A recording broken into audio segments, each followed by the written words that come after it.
morning and welcome to the 6th IECO-RCC Colloquium. My name is Danilo Petranovic and I direct the Abigail Adams Institute, AAI, located not too far from here in Cambridge. Founded in 2014 as a not-for-profit scholarly institute, AAI is committed to building intellectual community, cultivating habits of mind and character, and aiding in the pursuit of truth and excellence in academic and professional life. We provide a range of programming to the Harvard community, including reading and discussion groups, weekend and summer seminars, workshops, lectures, and conversations with faculty. We're also delighted to be a co-sponsor of today's special event. The main sponsor and the initiator of these proceedings is the Institute for Ethics in Communication and Organizations, IECO, at the University of Valencia in Spain. IECO aims to expand knowledge and promote critical thinking about the role of ethics in management, leadership, and communication in organizations. IECO promotes dialogue between the social sciences and philosophy based on a holistic view of the person. We're especially grateful to Dr. Manuel Guillén for organizing this conference. Thank you. Finally, we're deeply appreciative of having this wonderful space today. If you're wondering what this is, if this is your first time here, this is the Harvard RCC, which stands for Real Colegio Complutense, a center providing academic, scientific, and cultural cooperation between Harvard University and the Spanish system of higher education. We especially thank the executive director, Cesar Alvarez. Thank you for hosting us, Cesar. And let me also recognize Mr. Fernando Alvar Gonzalez, the Consul General of Spain in Boston, who is here with us today. Thank you for being here. The theme of the 6th colloquium very much builds on the theme of last year's colloquium. As some of you may remember, the 5th colloquium was dedicated to the millennial question, or more accurately to the millennials, his or her ethical formation and education. The students, the millennials, we learned genuinely wanted to find out whether in today's society it was possible to be both successful and at the same time to be ethical. And the answers we received, which you can revisit anytime you wish by going to IECO's website and viewing the proceedings, our panelists' answer indicated that yes, indeed, this was possible and even probable should certain concrete as well as structural and personal reforms be undertaken with the seriousness this requires. The 2018 colloquium takes us from the school, as it were, to the workplace. Today, we want to focus on practical ways of humanizing business. Our guiding question is this: if trust, flourishing, and meaningful work for all are to be a concern for bosses and managers, and I think we all agreed that they ought to be, then how do companies go about implementing and measuring successful outcomes for these intangibles? To answer this question, we'll have the opportunity to listen to 3 scholarly experts, as well as 2 practitioners. I will now turn to our first panelist, Dr. Tyler Vanderweel. Dr. Vanderweel is the John Loeb and Frances Lehman Loeb Professor of Epidemiology in the Departments of Epidemiology and Biostatistics at the Harvard T.H. Chan School of Public Health. He's the co-director of the Initiative on Health, Religion, and Spirituality, as well as director of the Program of Integrative Knowledge and Human Flourishing at Harvard University. He holds degrees from the University of Oxford, University of Pennsylvania, and Harvard in mathematics, philosophy, theology, finance, and applied economics, and biostatistics. Professor Vanderweel's research spans psychiatric, perinatal, and social epidemiology, the science of happiness and flourishing, and the study of religion and health, including both religion and population health and the role of religion and spirituality in end-of-life care. He's the recipient of the prestigious COPS President's Award in 2017 from the Committee of Presidents of Statistical Societies. He has published over 250 papers in peer-reviewed journals and is the author of the book Explanation and Causal Inference, published by Oxford University Press. Tyler, thank you for joining us, and I turn it to you now.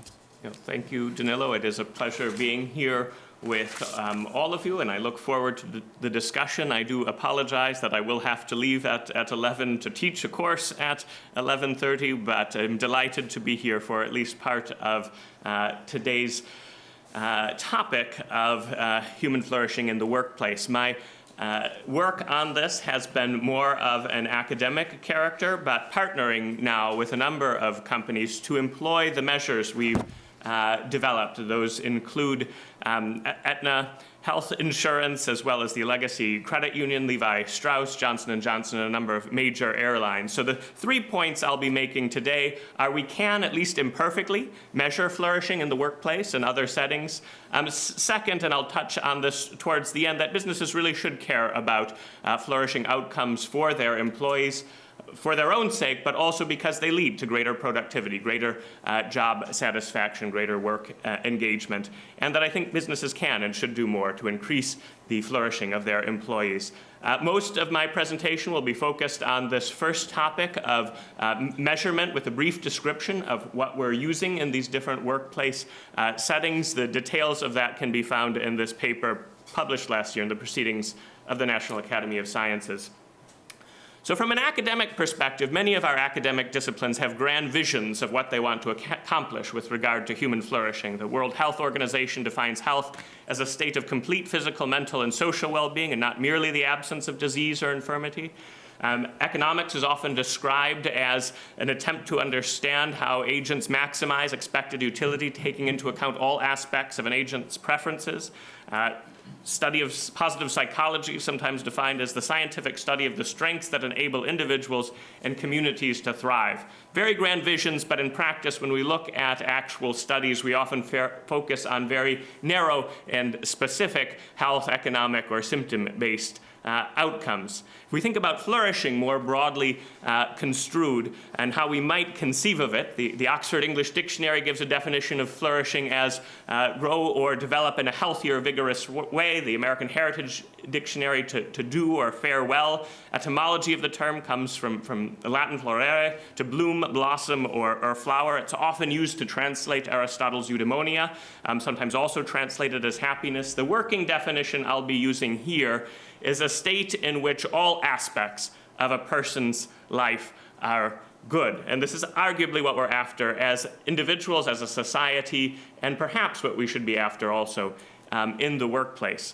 If we try to think about how we might measure such a broad concept, a number of proposals have been put forward in the positive psychology literature concerning subjective well-being. And I think many of these are useful for various purposes, but if we think about flourishing as a very broad construct, all aspects of a person's life are good, then noticeably absent from many of these measures our physical health, and are we really truly flourishing if not healthy? Often also missing our measures of virtue and character, contrary to how Plato, Aristotle, and really most of the Western and arguably possibly the global philosophical tradition has conceived of flourishing.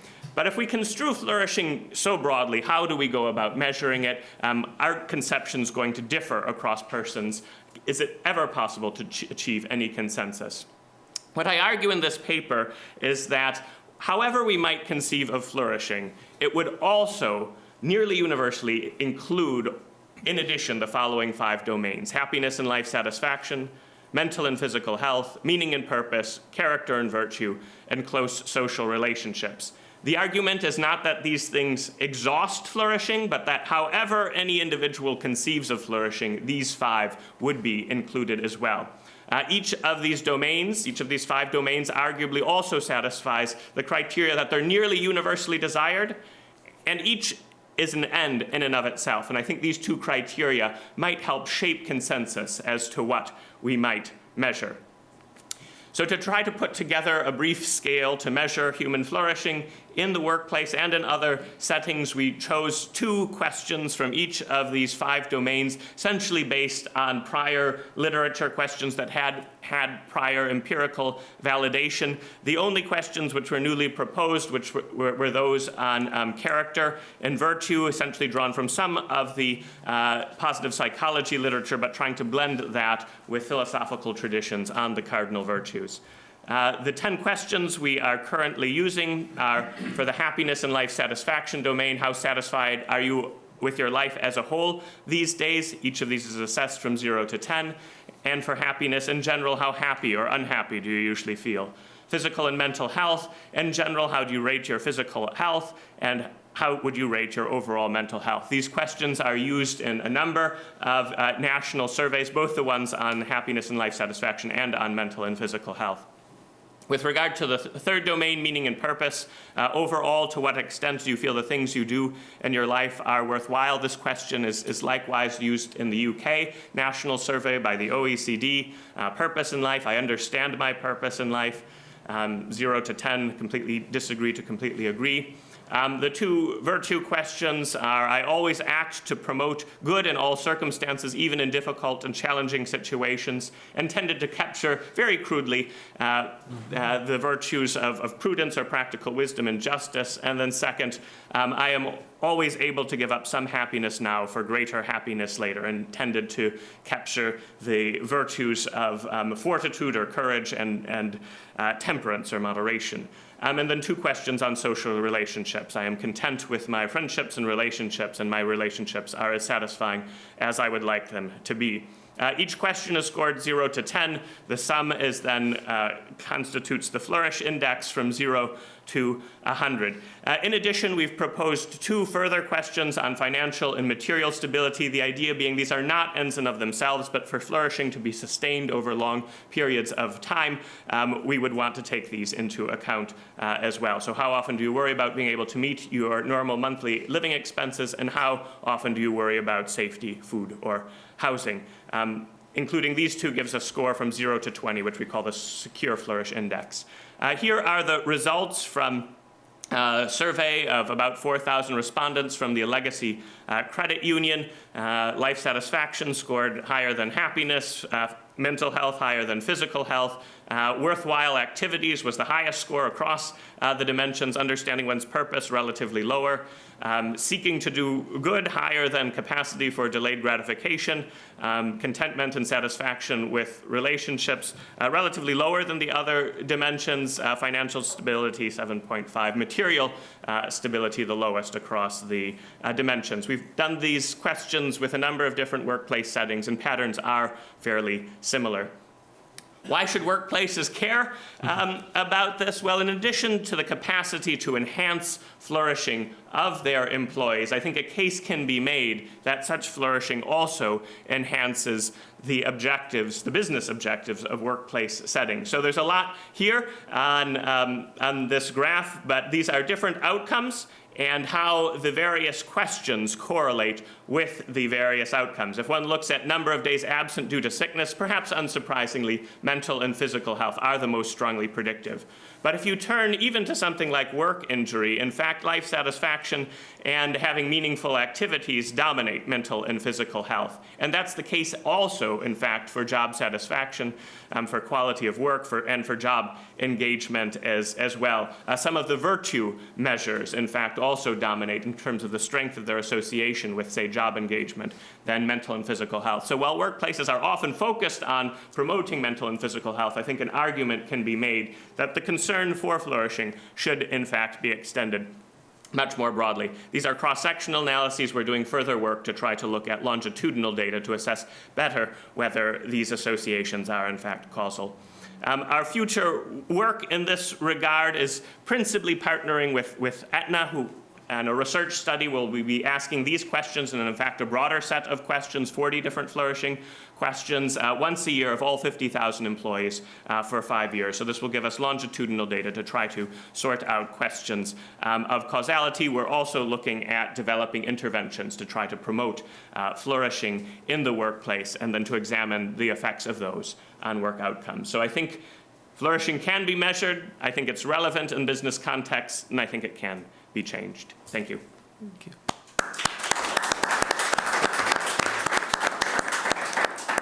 Thank you, Tyler. So why don't we take a few questions now, questions for Professor Vanderveel. Yes, gentleman in the back. I'm curious with your 4,000 plus participants, did you see any trends in terms of demographics within your population that were different in one form or another? Yeah, this data is all relatively recent. We haven't, in fact, looked at the demographic correlations, but we will be doing that in the months ahead. None of this data were available when the paper, in fact, was published last year. So this is all very recent work. Thank you for your presentation. In those areas where the scores were lower, what concrete steps are companies taking to try to get the scores to come up? Yeah, so in the work with Aetna, they have a number of, say, financial resources available with regard to financial planning and appropriately making use of the benefits. They think that probably the programs they have in place are effective, but the outreach has been insufficient. But they also have a number of physical health, well-being programs that they're trying to promote, and then we're working with them to develop a suite of some of the interventions from the positive psychology literature to try to enhance dimensions like happiness and life satisfaction. There's a lot more work that's been done on happiness and life satisfaction than how to improve, say, meaning and purpose. The interventions in the positive psychology literature on that dimension that have been tried have not been found to be particularly effective yet. But on the character and virtue dimension, there are actually gratitude interventions, forgiveness interventions, use of character strength interventions that have been found to enhance a number of dimensions of well-being as well. So we'll be beginning to implement those in the months and years ahead also. I would say meaning and purpose seems to be the most intractable of the dimensions thus far with regard to real change. You mentioned that the longitudinal study is underway. And did I understand it correctly that all the participants are with Aetna? So I have two questions. One is that I think that such a study, although interesting, would shed some light on the culture at Aetna, but I wonder how well that could be generalized to the population in general or to other institutions. It would be very interesting to compare institutions. The second question related to that is, if it's a longitudinal study, are you going to continue tracking those employees who leave Aetna, whether through retirement or for being fired or for some other reason, to see if those characteristics persist?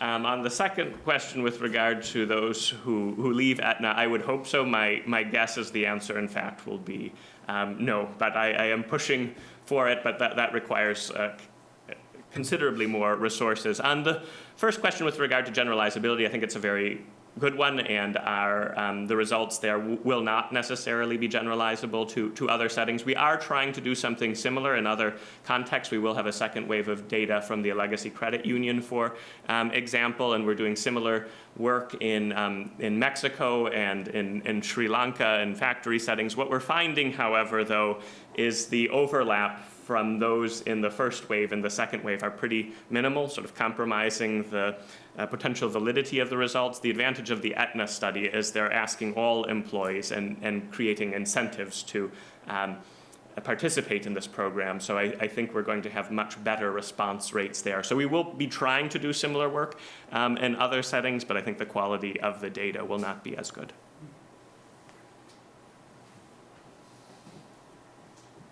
Thank you for your presentation. Also, I'm just wondering, did the idea of contemplation come up? You talked about sort of the opposite of activity. In other words, we are driven just to do things, if you will, in this world, as if that's what it means to be happy. And there is another side. Certainly Plato and Aristotle talk about this a lot. Joseph Pieper, Leisure, the Basis of Culture. I'm wondering if there is a way to look at this, and have you considered it, and kind of will it be done? Yeah, no, it's a good question. In the work with Aetna, we're expanding the well-being questions from 10 to 40, but in addition to that, we're asking a number of questions as to what might be, in fact, driving these flourishing outcomes.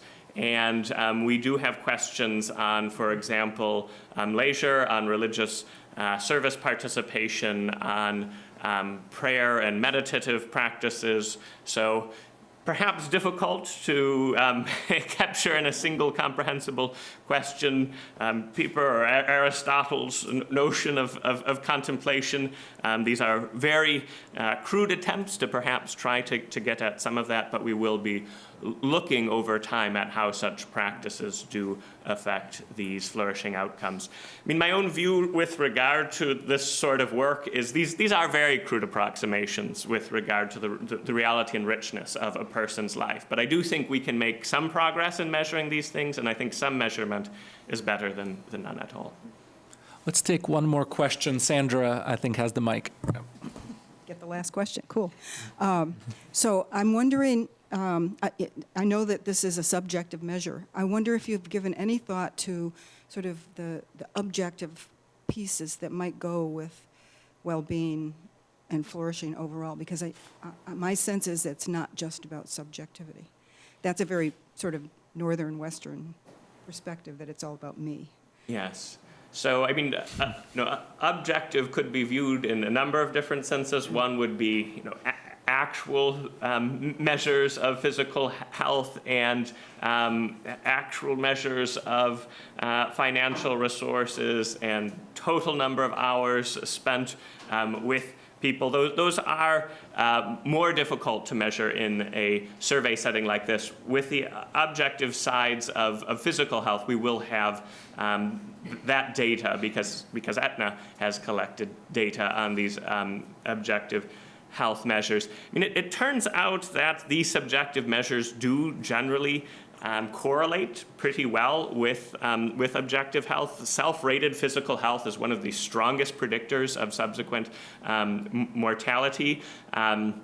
Likewise, somewhat surprisingly, in a domain as difficult to assess as character and virtue, where you might think that self-report bias is especially problematic.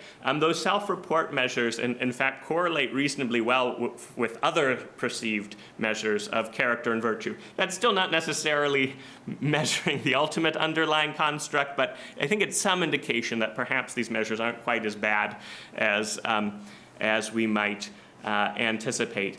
And in the financial realm, it's, I think, very difficult to measure what we might think of as objective financial well-being, because an absolute number with regard to income or wealth means something very different depending on the context, whether one's living here in Boston or in Mississippi, for example. So I think there probably the subjective measures are in fact better. So we'll be able to make a little bit of progress, but in a survey like this, we are relying on self-report and trying to acknowledge the limitations of that. Let me also invite our panelists if they wish to intervene or say something or ask a question. But also, please keep in mind, we can, even after Tyler's gone, I mean, the subject we can still address, and we're invited to address the subject of his remarks. So, and I guess, Alejandro, if you want to jump in, just signal somehow. Thank you. Okay. Okay, so let's move on now to Dr. Donna Hicks, who is an associate at the Weatherhead Center for International Affairs here at Harvard. Donna has been involved in numerous unofficial diplomatic conflict resolution efforts, including projects in the Middle East, Sri Lanka, Cambodia, Colombia, Cuba, Northern Ireland, as well as Libya and Syria. She was a consultant to the BBC, where she co-facilitated a television series titled Facing the Truth with Archbishop Desmond Tutu, which aired in the UK and on BBC World. She has taught conflict resolution at Harvard, Clark, and Columbia universities. And Donna conducts training seminars in the Dignity Model, a human-centered approach to rebuilding conflict relationships in the US and abroad. She's author of the book, Dignity, Its Essential Role in Resolving Conflict, 2011, Yale University Press. And she has a new book coming out this July, which is titled Leading with Dignity, How to Create a Culture that Brings Out the Best in People. And I think that's a very good segue to her remarks this morning. Thank you, Donna, for joining us again. Oh, you're welcome, and thank you, Danilo, and Manuel, and Rita, and everyone who's responsible for making this happen. And let me just say, a lot happens behind the scenes, so I want to just acknowledge and appreciate all the work that you've done to make this happen. Those of you who have heard me before know, and based on my intro, that I came to this idea of dignity and the importance of dignity in our lives from a very dark place, from working on international conflicts where people were opting to kill each other. And my main goal at that point was when I really understood how significant a role dignity was playing in creating these conflicts. I guess it's more appropriate to say the role that indignity played in these conflicts was, not being explored. And I realized that this was such a tremendous source of human suffering. And if we could figure out a way to get people to understand and address these violations of dignity, maybe we could help end the suffering, end the conflicts, and so on. So that, I think about that as sort of coming at it from a negative point of view on dignity. So, but now, after, well, let's see, how many years, probably a decade, of working with dignity, with parties in conflict and with people in organizations, because, by the way, that was the other thing when my first book came out. I thought I was writing that book for the international conflict community, my community, but it actually touched a nerve in the corporate world, in healthcare, in education, and in faith communities. And so I realized, wow, I think I hit on something really deep and important in the human experience. And talk about universals. I mean, I was listening to Tyler talk about these universals that he was trying to get at in his survey. I think the desire for dignity is profoundly universal. There isn't any country or any continent that I've been to where people have felt, nah, dignity, I don't care about that. Everybody wants to be treated as if they matter. Everyone. And so I started working with this concept of dignity. I created what I call the dignity model and started working in the corporate world. People asked me to come in. They said, look, I realize our problem has to do with dignity here. People aren't feeling like they're not being treated well. So can you come and help us? All right, so I did. And I did that for many years with all sorts of, not just the corporate world, but workplaces of all kinds. And I saw something that really sort of surprised me, which is not only did the conflicts get addressed from a dignity perspective, people understood how profound an impact it was when they weren't treated with dignity, but there was actually an upside to it. In other words, people really responded positively when they felt their dignity was being honored. So from that point on, I would say for the last couple of years, I've really been focusing on the positive aspects of dignity. What is it that it contributes to our life, that makes our lives meaningful and contributes to flourishing, as Tyler just so beautifully pointed out? What is it about dignity? And so, as Danilo pointed out, I wrote this other book about leading with dignity, because I think in the workplace, if leadership doesn't understand how this simple but profound idea of treating people well, how that affects trust building, how that affects loyalty, how that affects, it actually brings out the best in people. So, by the way, you have the handout. So, very specifically, I interviewed people and asked them, what is it? How do you want to be treated?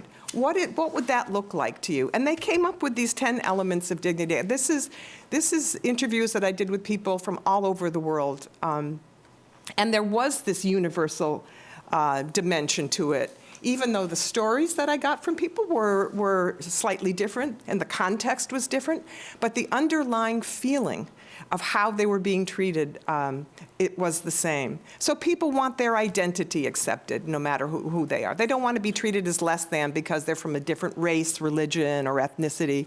People want to have, be recognized for their unique qualities and way of life. They want to be included in the, they don't want to feel marginalized or left out. People want to be acknowledged. Anyway, I'm not going to go through all of them, but the one that I do want to spend a little bit of time on here now is the idea of safety in the workplace. Because what really surprised me when I did my interviews in the workplace was that the one element of dignity that people felt was violated the most was safety. And what do I mean by safety? I don't mean physical safety, like they were afraid of being beaten up or anything. I don't mean that. They were afraid, they didn't feel safe to speak up when something bad happened to them. So let's say their boss violated their dignity, or their manager, or their supervisor. They were scared to death to speak up. And so I'm thinking, this is really interesting. This is a leverage point here. Let's make the environment safe to have people speak up when something bad happens to them at work. So that's one whole thing. We could have another entire colloquium on how to create safety in the workplace. But I'm telling you this because once people do feel safe, they do feel like they're free to speak up and talk about what their experiences are. This is when they feel this internal sense of loyalty to the company. They feel more engaged. They feel the productivity rates. I mean, there's research to support all this. So I'm thinking, all right, so this is important. But the other dimensions that came out of my research in the workplace was that people also wanted to feel connected to a higher purpose. So it got me thinking, you know what? I think dignity is really more than just our individual worth and wanting to be treated well. I think if we really want to get to dignity, we have to think about three concepts. Connection, connection, and connection. What are those? I mean, I could go on for a long time about this, but the first connection is to our own dignity. When I went in for the first time into the corporate world, there were so many people who didn't even know they had dignity. They didn't even understand that they had value and worth, and that was part of their birthright. And the second connection is to the dignity of others, recognizing that other people have the same dignity and were born with the same dignity that you were born with. And the third connection to a higher purpose and to something greater than yourself. You know, that could be transcendent, that could be a higher power. But in the workplace, people wanted meaning in their jobs. People wanted a sense of, I'm contributing to the greater good here in this environment. So those three things, connection, connection, connection, is, I think, what is at the core of human flourishing, because it takes it outside of our individual selves. I was appreciative of your comment, Sandra, that it's bigger than just us, dignity. Dignity is about my dignity, your dignity, and the dignity of something greater than us. So how much time do I have? About 3 minutes. Oh, good, okay. So this led me to another idea, which was inspired by Barbara Fredrickson. And I read her little book called Love 2.0. And in this little book, Love 2.0, she's a positive psychologist. She's very well known in the field of positive psychology. She's done extensive research on this. And what she found in her research is that love is really about connection, connecting with other people. And so I thought that was great. And she ended up talking about love in very different ways than you and I might be thinking about it. She's talking about love as an opportunity to have a positive connection with someone, even a fleeting moment of what she calls positive resonance, where we're connecting as human beings. And she has shown that all of these momentary, fleeting moments of connection with people actually also increase productivity, increase loyalty, increase trust, increase employee engagement. So all of a sudden, I'm stumbling upon this idea of thinking that dignity is really about love. Because if she's right, that love is connection, then how do you make that connection? You make that connection by treating people as if they matter. And you always get a positive response when people feel their dignity is being honored. So You know, this is an opportunity for us, I think, and because we don't really have to think of treating people well as a big task or as something that is so, you know, formidable that we can't do it. We can do this. I promise you we can learn this. I've been teaching this now for the last couple of years, and people respond so positively when they know what to do.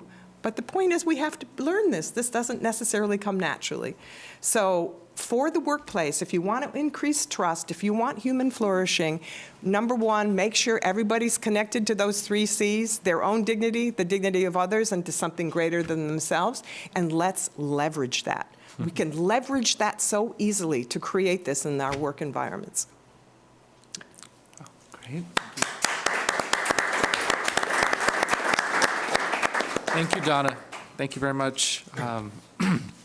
Okay, Mr. Aurelio Tornero is the General Manager for Manufacturing at R&B Cosmetics, a fragrance and cosmetics company with more than 20% of market share in volume of the Spanish market. He also acted as CEO at R&B for 12 years. Prior to working with R&B, Aurelio accumulated some of his 30 years' worth of business experience working with IBM, both in Spain and in New York, and Hasbro, the second largest toy company in the world, where he worked as Director of Manufacturing and Logistics. Finally, Aurelio holds degrees in industrial engineering, integrated computer manufacturing, and a master's in business. And it is also worth noting that Aurelio is the proud father of 5 children. No. It's a real honor to be here, although we don't come from the academic part. We come from our real world, okay, from the business, if you can say so. So, okay, just as an introduction for you to understand what we are talking about, R&B was founded in 1989. Okay, we design, we develop, and we manufacture cosmetics and fragrances. We are roughly 24% of the market in volume in Spain, in volume, in units. Roughly, we are 486 people. 70% of them, 75% of them are women. And we are actually in manufacturing 5 days a week, three shifts. So 24 hours, 5 days. Okay, the thing is, what are we going to talk about? What I'm going to talk about is, the first one is our essence. I mean, we make fragrances, so it makes sense that we have an essence for that. The second one is why ethics in business. And remember, please, that we come from business. I mean, we come from a manufacturing place. And the third one is something that we are talking a lot about that, is the revolution of the small things, and you will understand that later. The first one is our essence. That's one of the fragrances that we are making in R&B, one of the fragrances we are selling. When you talk about business, we are always talking about a mission. I mean, everyone has a mission in business. It's the first one they teach you that you have to have, a mission, a vision, and then some values. Okay, that's the first lesson you learn. So when we go back to ethics, we're going to have something there. We're going to have a phrase. We're going to have a thought about that. A place where to go, where you can go back when you are somehow lost. And in ethics, what we say is that we are all the same in dignity, although we have a different responsibility within the factory. That thought is a key one. And on top of that, we are building everything else. But that's a key and fundamental thing. So when you're somehow lost in ethics in the company, you go back there and you try to solve the situation. I'm not saying we are perfect. We are very far from there. But at least you have a reference to go there. You have to be very careful because being the same in dignity means a lot of things. I mean, it's not something that you put out there and that's easy to say. No, that means not only admitting that the other one has the same dignity that you have, but also you have to admit that the values you have are good values, are okay, are fine, but the values of the other have to be respected there. So it's not that easy as saying that. I mean, it's something that you have to live very thoughtfully, and it's really hard. You have to understand that. So sometimes when we're deciding something, and we are a little bit lost, we go back to square one, and we say, no, we are the same in dignity. You cannot act like that. Or we haven't acted as well as we did have to, because we are the same in dignity. So that's an important thought, because on top of that, we construct everything there. The second one, which is I want to talk to you about, is this one. Okay, it's not exactly something dealing with business, but the thing is why ethics in business. Okay, that's Mount Everest. And when they said, the first question was, why are you doing this? And to be honest, we didn't know the answer. That's why I said we are not coming from academic world. And it's coming because when George Mallory, which was the one which was trying to climb Mount Everest, he was asked, why do you go there? Why do you want to climb Mount Everest? And he didn't know what to say. I mean, it's so inside of me, I cannot explain that. It's very inside of me. And then he said, because it's there. So it's something, for me, that answer means it's showing, it's so much in my interior there. I mean, it's something that I know from the very beginning. It's something I cannot explain that, because it's in our real DNA of the company right now. So sometimes it's something, for me, saying because it's there, it's something like saying it's obvious. I mean, I cannot explain that because it's so basic. It's like, why do you breathe? I have to. I mean, I don't understand things if I don't do that kind of things. The other thing that arises when you're talking in ethics and business is the eternal question. Okay, is ethics profitable in business? Okay, and that's a fair question. The only thing is that for us it makes no sense. I mean, we are not looking for profitability. If we find it, great, because we are working in business and we are not naive, we want to get the money in the future. But that's not the correct question. I mean, it doesn't make sense. You don't love your children because that way they are going to be much better in the future. You love them, period. That's it. And maybe because you love them, most probably they will be better professionals in the future, whatever. But you're not loving them for that. You love them for what they are. You apply ethics in business because it's there. I'm afraid it's extremely simple for you, but it's simply because it's there. Sometimes it's very hard to say that, to explain all the things there. And the things that you are not looking for profitability is there because sometimes the action, a good action, is good per se. It's not good because you are getting something on that. You apply ethics because it's good per se.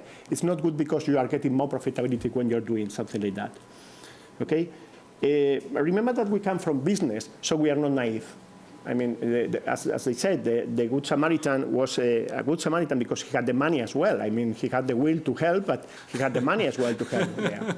So we are not naive. I mean, we're going to make money, we're going to keep the business for a long period of time, and it will to get there into 30 years, 40 years, centuries, whatever. We are not naive on that. We know what we are talking about. But somehow, if at the end you believe that you have to apply ethics, if you believe that you have to live ethics in business, if you don't live the way you think, at the end you end up thinking the way you live, and then that's a mess. And we're simply simple for that. I mean, if we live according to what we are, then we apply ethics and we go with there.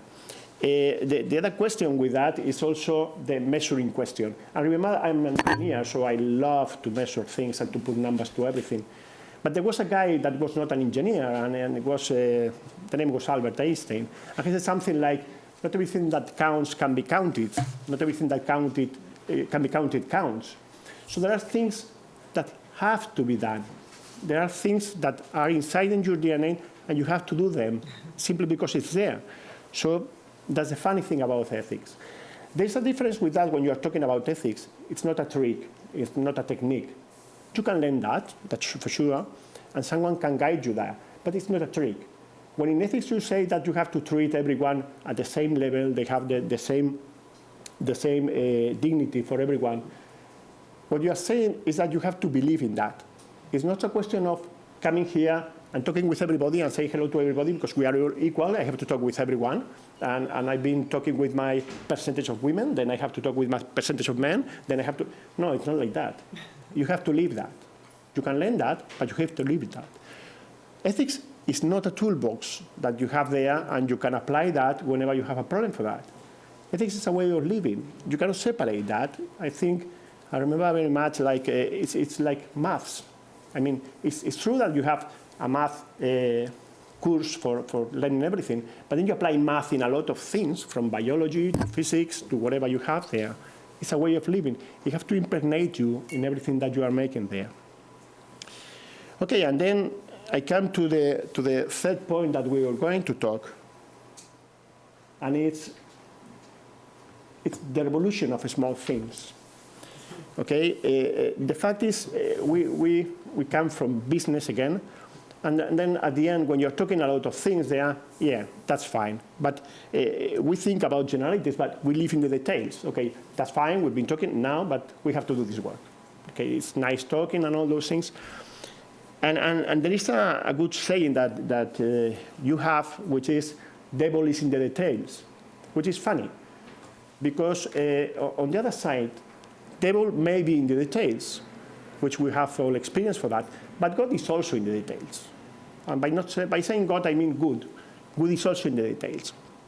Details matter. I mean, don't throw God, don't throw good from those details. Those details are the difference between some things. And that's one of the things that we are questioning and we are going through in our factory. It's not the same thing to do things one way than the other, although it's a little detail. Okay, if you know that, the difference between ordinary thing and extraordinary things is that little extra, okay? That little thing that you have there. So we don't have workers, although sometimes we say that. We have people that are working with us, and that's important. That difference is very important for that. And when you have that, when you realize that you have people working with you and they have the same level of dignity that you have to think about that every day. And then that takes you for a lot of things there. That takes that you have to care for them. By caring, I mean, I'm not saying that because in Spanish it sounds pretty bad, but you have to love them. You have to take care of them. You have to care for them. That's good. You have to take care of them. You have to care them because that's the way you have to do things. It's simply because you can do that thing. You have to do that things. You care about them. To care about someone is to wish the best thing for them as a whole structure of that. And once again, we are not naive. We know how hard it is in business to keep in business for that. About 2 minutes left. Okay. So we care about the people for that, and it's important for that. And one of the things that we have experienced is that it pays back. Okay, somehow you find out that you have things which you never thought you were going to have. We have gone through some crisis there, and I can tell you that the best thing to prevent a crisis is to fix it when it's not already there. I mean, you have to be prepared. You have to prepare your people for the crisis prior to the crisis coming. So one of the things that we made there, and we were very surprised for that, as an example, it was Saturday morning and the factory was completely closed. So I received a call from the security guard. You don't have here sprinklers, but if you know how sprinklers works, there is a capsule there that it melts, and then when there's a fire or something like that, and then the water becomes coming down, all the things, it's a mess. And in a factory, it's twice a mess. So I received a call on Saturday morning. There was nobody working there, so it took me like 15 minutes to get to the factory there. When I arrived to the factory, we had lots of people there working there to pick up all the water, to clean everything, because on Monday we had to open there. No one, and when I say no one, I mean no one from the managers, from the people, that was not organized. I mean, the first one who knew that started talking with the people. They started they didn't do WhatsApp because there was not WhatsApp at that moment, but they started talking with each other, saying, come here because we need you for that.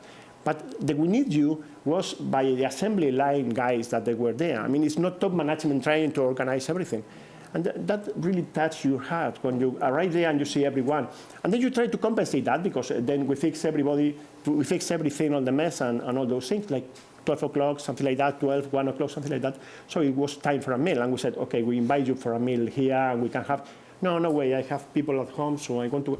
So it's the gratitude of those kind of things which makes you remember that, okay, maybe we are not on the wrong path here. I mean, they are doing that, and that's why you need to go there. And in order to go there, one thing also for top management, for all the people that we are here for that, you also need to give 100% of that. I mean, there's no way you can hide your talents under stone. No way. If you are there and you are driving with ethics, that's a problem from ethics. It never stops. I mean, it's madness. If you go with ethics, you know you are never going to be fine with everything. There's always another thing that you can do, another step that you can take forward. So That's the basic things that I wanted to say. So if you want to change something, if you want to start with ethics, if you want to live ethics with that, it's not just a question of doing big things. Just starting by smiling when you encounter someone in the elevator or something like that, but smiling from the point of view that you care about them. Again, this is not a technique, this is not a trick. It's something that you have to live at. Okay? That was it.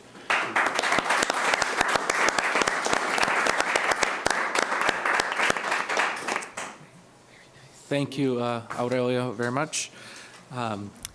Mr. Nicolas Salvador is the Chief Financial Officer at Royo Group International Bathrooms, one of Europe's leading companies in the field of washroom furniture. He is responsible for Royo Group's accounting, financial analytics, M&A, and stakeholder relations, serving as, together with the CEO, the company's principal interface with its shareholders. Nicolas has over 25 years of experience building and leading finance teams. Prior to joining Royo Group, he had previous financial roles with Arthur Andersen, Hasbro, and Wrigley's, where he became Chief Financial Officer for operations in France and Belgium.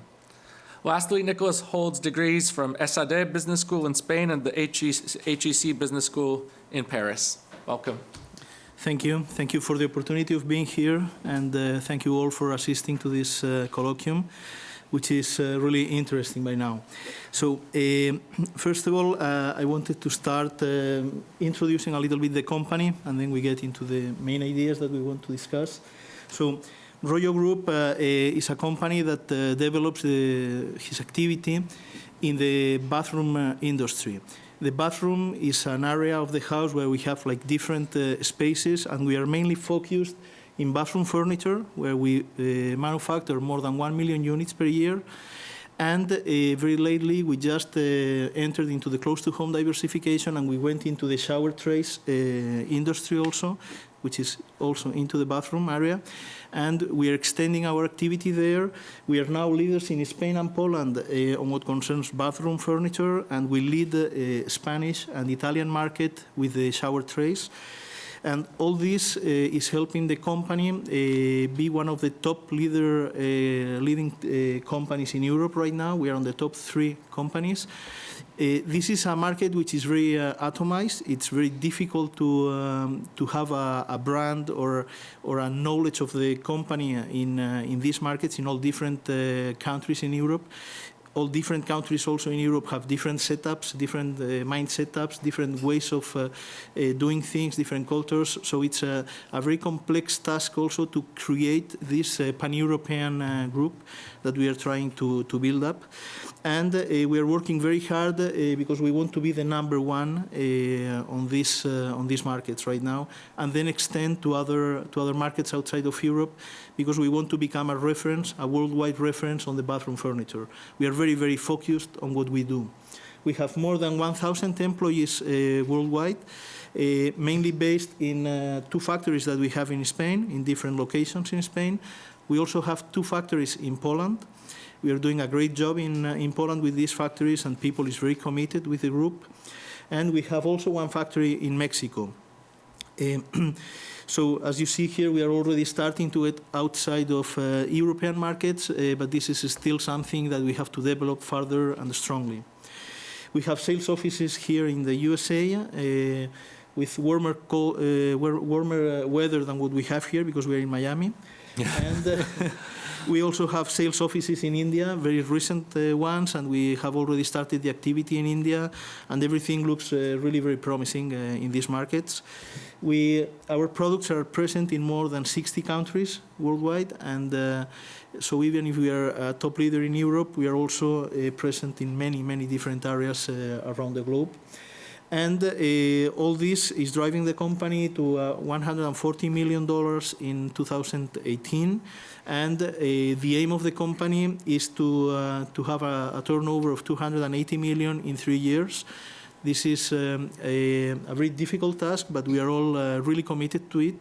And once we say this, we understand part of what we will talk about right now, because it's a very difficult task for all the teams and for all the people integrating the companies.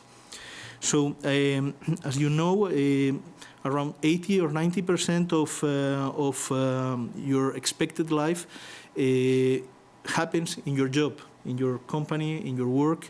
So it is something that has to become very interesting for you, very meaningful for you, so that you can really be happy on that period of your life, and you can really get the most of you and of the people around you. So when we talk about people, everyone is completely different. So this adds a lot of complexity into the companies, how to manage these different people. But this diversity also provides a lot of richness to the company. So also to understand a little bit where do we come from and where do we go, and as Aurelio already said before, in Spain and in Europe we had a very big crisis in these last years, and our market size in Spain downsized by 70%. So this is huge in 4 years. This is huge, and to overcome this situation, the company had to do lots of things, and people was key to the success of the company. We are growing now from 2010 every year very strongly, and we continue to see growth in the next years.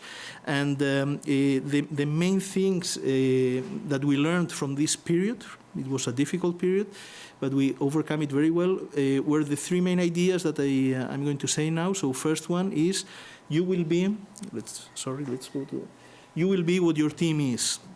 So I've been hearing this sentence from my father since I was a kid, and we all are very tied to this idea in the company, and we really believe on it. If your team is good, you will be good. If the team is a poor performer, you will probably be a poor performer also. So the idea of the goose is also to try to understand that we have to work as a line of one. We all have to be very, very aligned, because like that the goose can fly 70% farther than what they can do by their own, all alone. So as individuals, everybody in a company can be expendable, but nobody is perfect, but teams can be. So we really believe in teams, and we believe on this. The second thing that we strongly believe in is that your team will be what you are. Small children copy their parents. This picture has not a very good quality. We couldn't find a better quality one. This comes from a Spanish ad on TV showing the fact that if you read, your kids read. Okay, so it was a very strong ad in Spain, very good one. And I think it represents very well what we want to transmit here right now. So if the managers of the companies, if the people that you have in your companies with teams underneath them are people that are transmitting all these ideas to their team members, the team members will also flourish by themselves. So it is very important that the behavior of this team, direct reports or managers, have to be very, very well managed by the company, so that you can really help people enrich the company. This means that with this kind of managers, you can transform your teams into dream teams and help them be part of the full machine. So you need to develop the managers, and this is something very important for us. We work very profoundly on this area. And this, together with the first point that we saw, also helps understand that what we need in the company are not passengers, but drivers. We need people that can push the company further, that can help us grow faster and very quickly.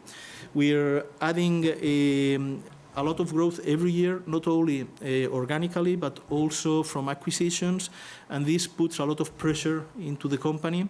So if you don't have the right people, you don't have the time to create it. You need to have it from the starting point of this process. And then the third point that I think has a lot to be with things that Donna and Aurelio said. When Donna talked about these dignity statements and when Aurelio talked about the revolution of small things, I think that gossiping success is very, very aligned to this, and I will explain why. Normally, when we talk about gossiping, it has a very negative perception in companies or everywhere. So the idea here is that all this chatting and the small talking, which is mainly about problems, mistakes, things that happen to people, but bad things usually, we want to transform it into a positive talking. And what we want to do here is change completely the approach, because you cannot stop people from gossiping. This is something natural to the human being. So the idea here is, okay, if something great happens in the company itself will have a procedure to communicate it. But when small things happen, it is very difficult for an organization with 1,000 people to let everybody know what happened. So here we need these little small things to improve the communication within the company, like little small emails saying, okay, I'm very happy, I would like to say thank you to this person because he did something very special for the company, but it's a small thing. And one small thing, everything helps the company grow as a one single thing, and everybody feels a lot more tied to the company, to the commitment, to the final goals of the company.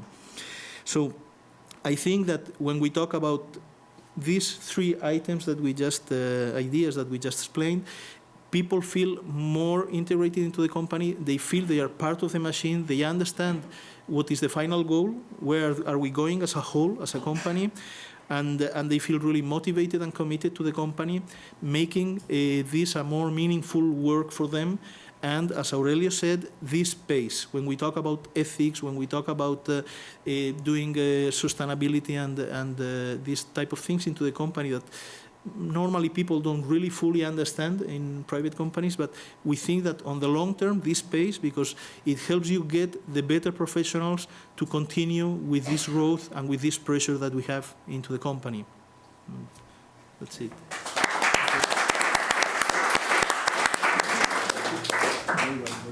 Thank you, Nicolas. We're going, it's a few minutes after 11, but that's all right. We have with us now via Skype from, we have Dr. Alejandro Canadas, who is an associate professor of economics at the Bolte School of Business at Mount St. Mary's University, where he teaches corporate finance, financial analysis, economics, and ethics in business. He's also with the IECO Research Institute at the University of Valencia. Dr. Canada earned his licentiate in economics from the Catholic University in Buenos Aires, Argentina, a master's in business administration with a concentration in finance from the University of Dayton, and his PhD in agricultural, environmental, and development economics from Ohio State University. 2017, he completed his master in biblical theology from John Paul the Great Catholic University. And Professor Canada's other areas of interest are economic theology, international finance, inequality and economic growth, as well as the moral implication of financial and economic markets. Currently, he's researching the different methodologies for measuring social impact investment.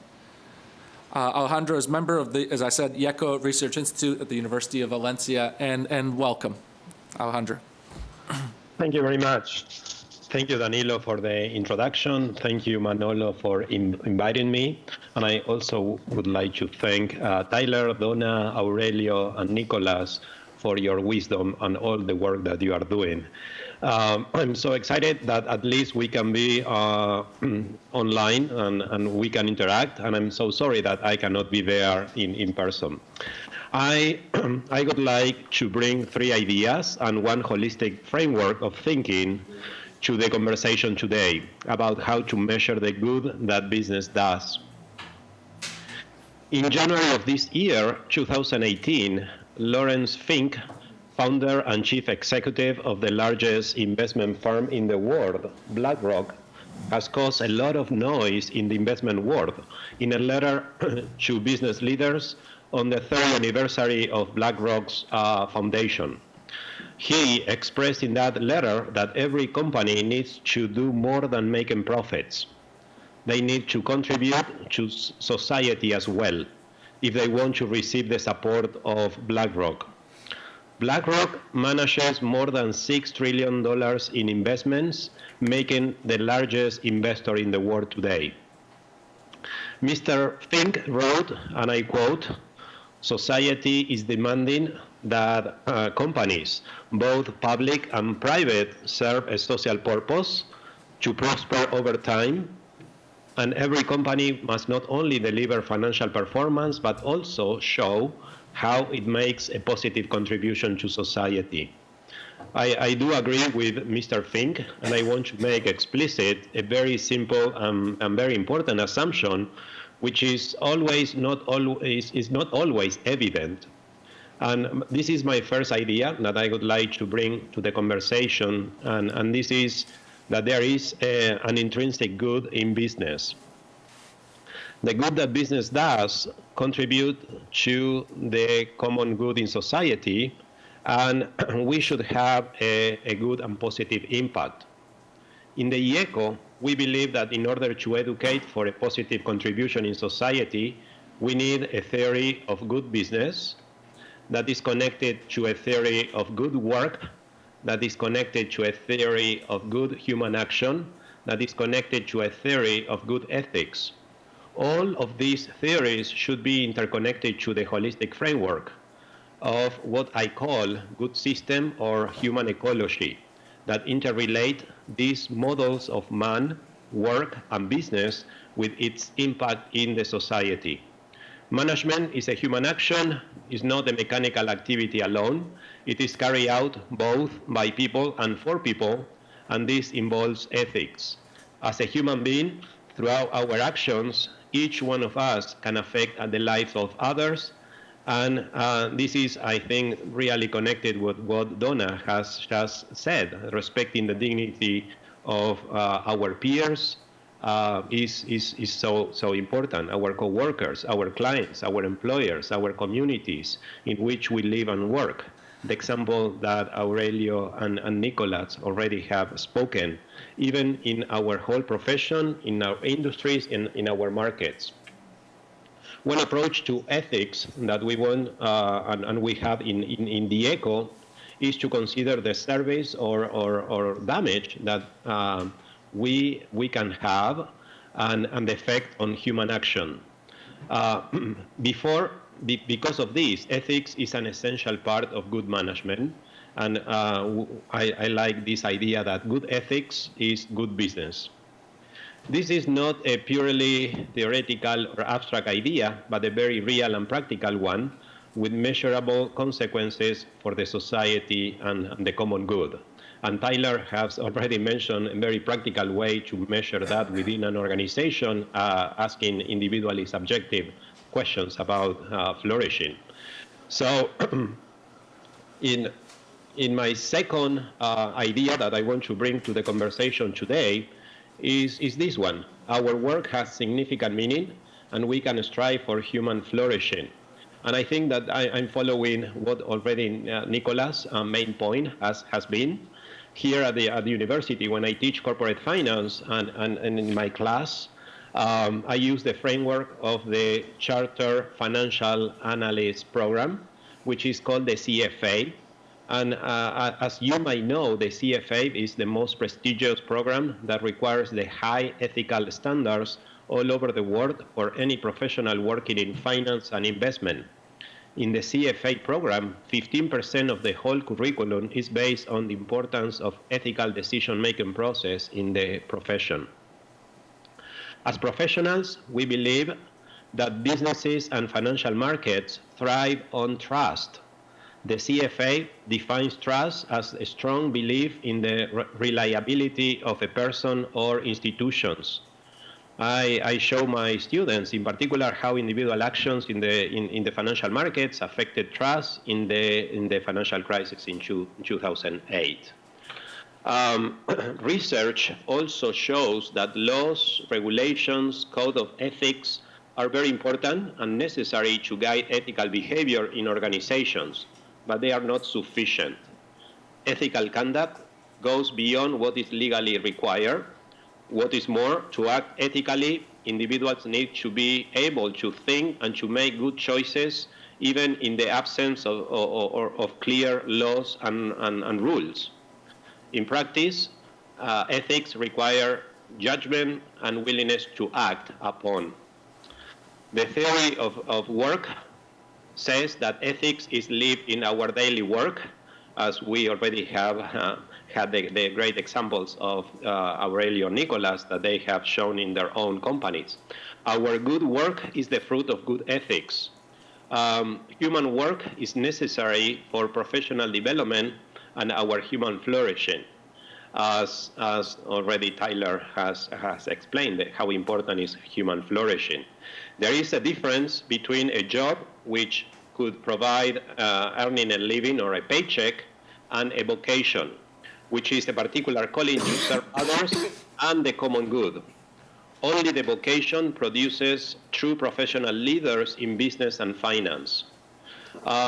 Saint Jose Maria Escrivá said that work is even a source of human sanctification because it is the realization of our personal vocation to love and serve others, and it is based on good ethics.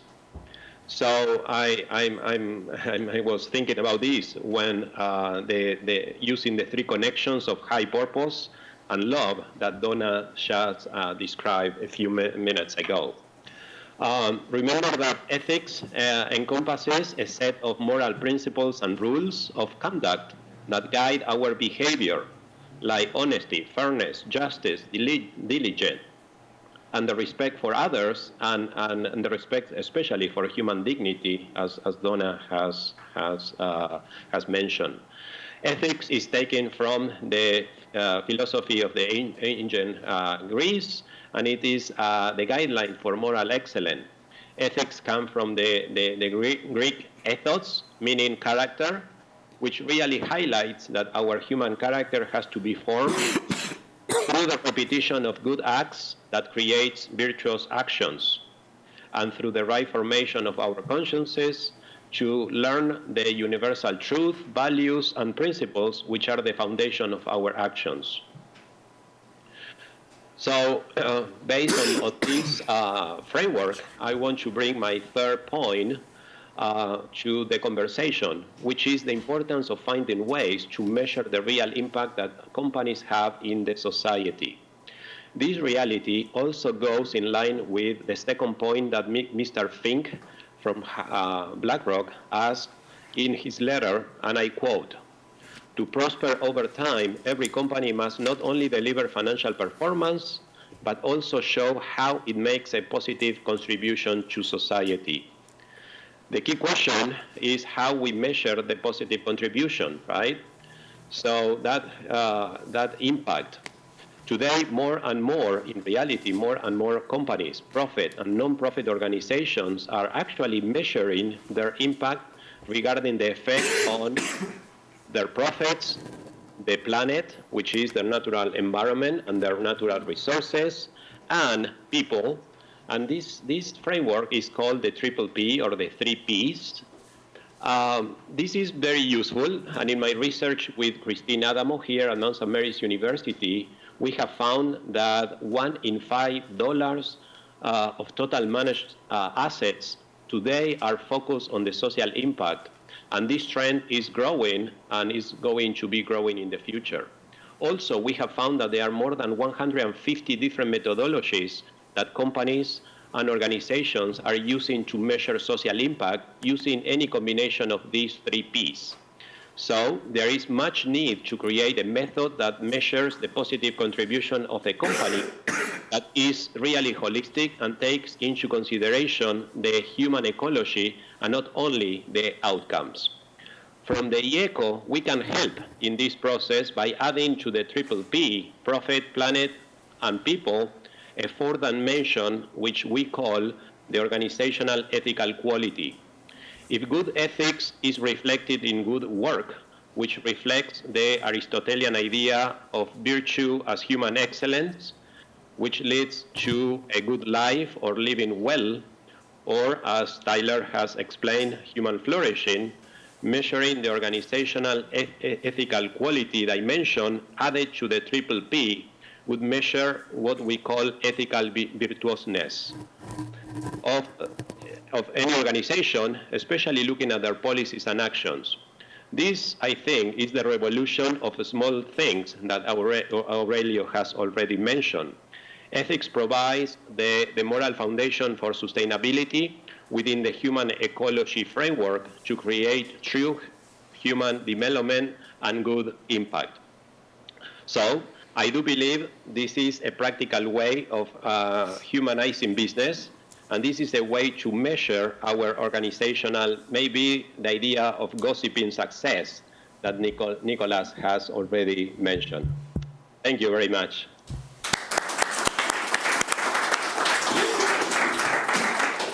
And thank you, Alejandro. It is just past 11:15. What do you think, 25-minute break? Is that about right? So we'll reconvene in 25 minutes, and then we'll begin with the discussion. So, well, welcome back, everyone, for part 2 of the colloquium. This is the discussion or conversation part. I propose that maybe I ask or offer a reflection or ask a question and then turn it to the panelists so they can also take up that question or maybe take up other, raise their own questions that came up in the course of the presentation. And then after that, again, we can go back to the audience as well. So one of the things that struck me when Aurelio was speaking was he kept repeating this phrase, "We're not naive, we're not naive." In other words, there are certain things we talked mostly about, safety, progress, thriving, flourishing at work, but also we're not naive. Productivity matters. That word appeared once, productivity, or we're in a business of profit making if we're going to survive, or even this is what firms do, I suppose, in the capitalist economy. So I guess a question I had was maybe even just to bring it a bit more practical, maybe ask it directly to our businessmen, but also to scholar practitioners as well, is what do you do in the case where you have, let's say, a very good bottom line employee who delivers the goods but doesn't play so well with others, or maybe doesn't set the right tone, but is in many ways, let's say, financially indispensable to the organization or employee or a team or and this, we've all seen movies about Wall Street, and this appears very well, in finance or something like that. Somebody's great and collecting debts or something like that, and or makes a killing for your company, but maybe it doesn't set the right tone or kind of corrupts the organization or all these other metrics. What then? And is that maybe a tough case? Nicolas, do you want to start us off? That's a good question, of course. Normally with these people, you have to prepare like a personal development plan for them. You have to let them understand what the values and the culture of the company is if they don't fit to it. And you have to do the most to get these people realigned to what the company is looking for. And if you try to do this several times, because you have to give opportunities to people, and that doesn't happen, no single person in the company is really a need to have. So you shouldn't probably continue having these people, because it will, as you said, the full culture of the company will be somehow affected by this behavior, by this person. And like when you have a bad apple on a big, everything that is next to it will probably start copying the same behavior as we said here, and this will extend in the company. So this is not a good thing to have in the company. You have to do your best to try to realign, but if you can't, you don't want that on the company. Yes. Fire them, in other words, yes. With dignity. Yeah, with dignity. Fire him. Yeah. No. Yeah, the thing for that, I completely agree with that. The thing with that is that everything starts when you're recruiting people. So you have to understand what you're recruiting. You have to understand that you are asking human resources to bring people who are team players for that, and who agree with the values that you have. You start by doing that. And for sure they can cheat on the interview or something like that, but you will see that later. But you start by letting things, saying very clear that you want this kind of people. You want people who are going to respect the values of the organization. And if they don't share the values, they have to accept that. Having said that, it's difficult to accept certain values if you don't leave them for that.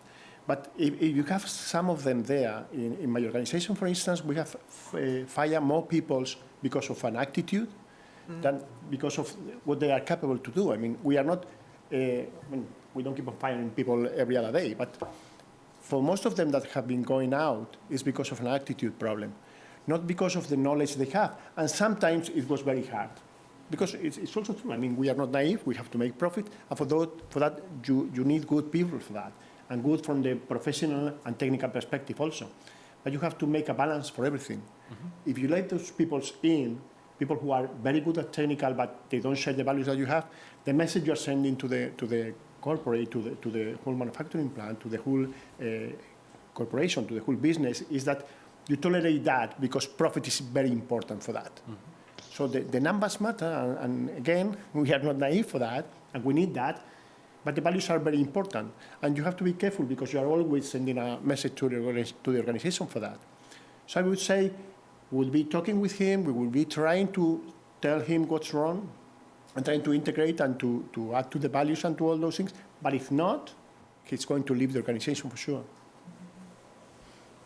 Okay, so I agree with my colleagues that the right person has to be hired to begin with, but what happens if he or she is not, doesn't really fit the culture and is violating people's dignity? Well, one of the things that I came up with in trying to create a culture of dignity in a workplace is, number one, I say everybody has to have dignity education as a part of the hiring process. People have to understand that this is a dignity honoring culture, and we have expectations of you, and then we make it very clear.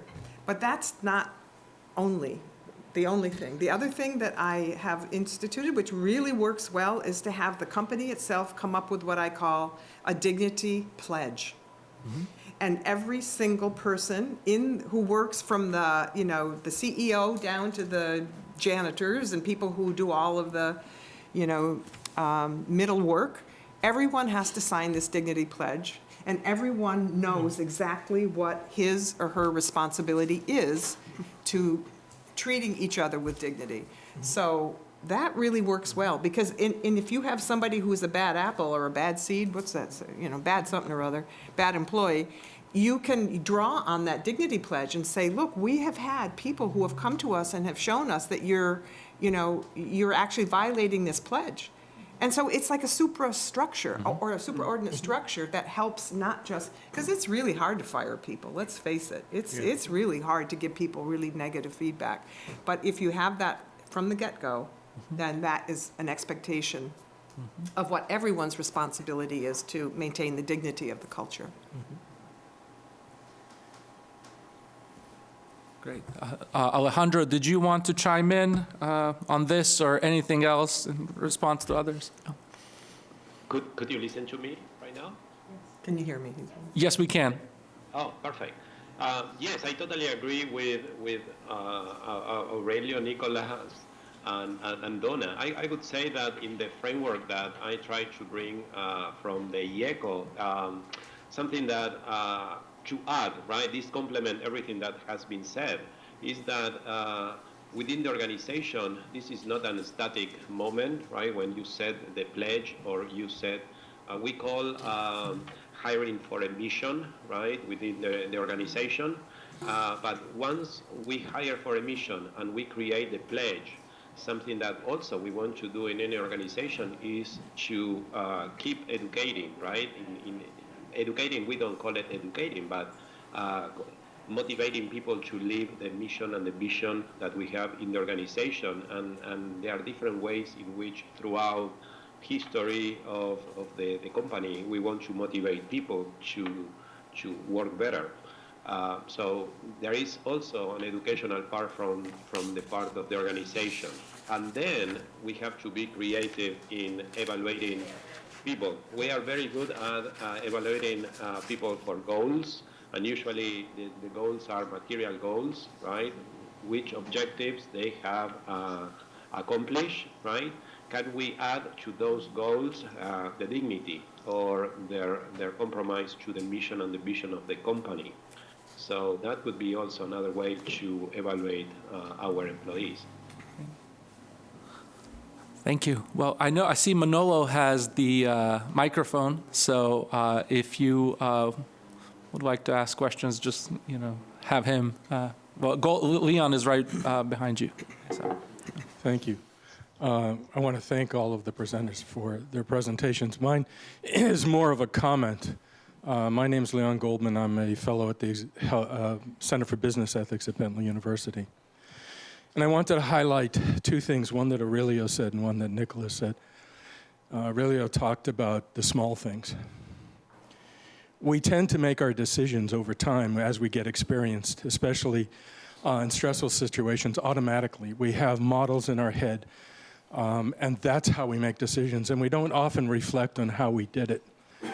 I came from healthcare, and there was a book written called Ethics of the Everyday in Healthcare, which actually talked about the small decisions you make every day, the little things, whether or not you delay a patient, whether or not you stay on time for your office hours or whatever, and reflected on the ethical decision that stands behind what you finally do.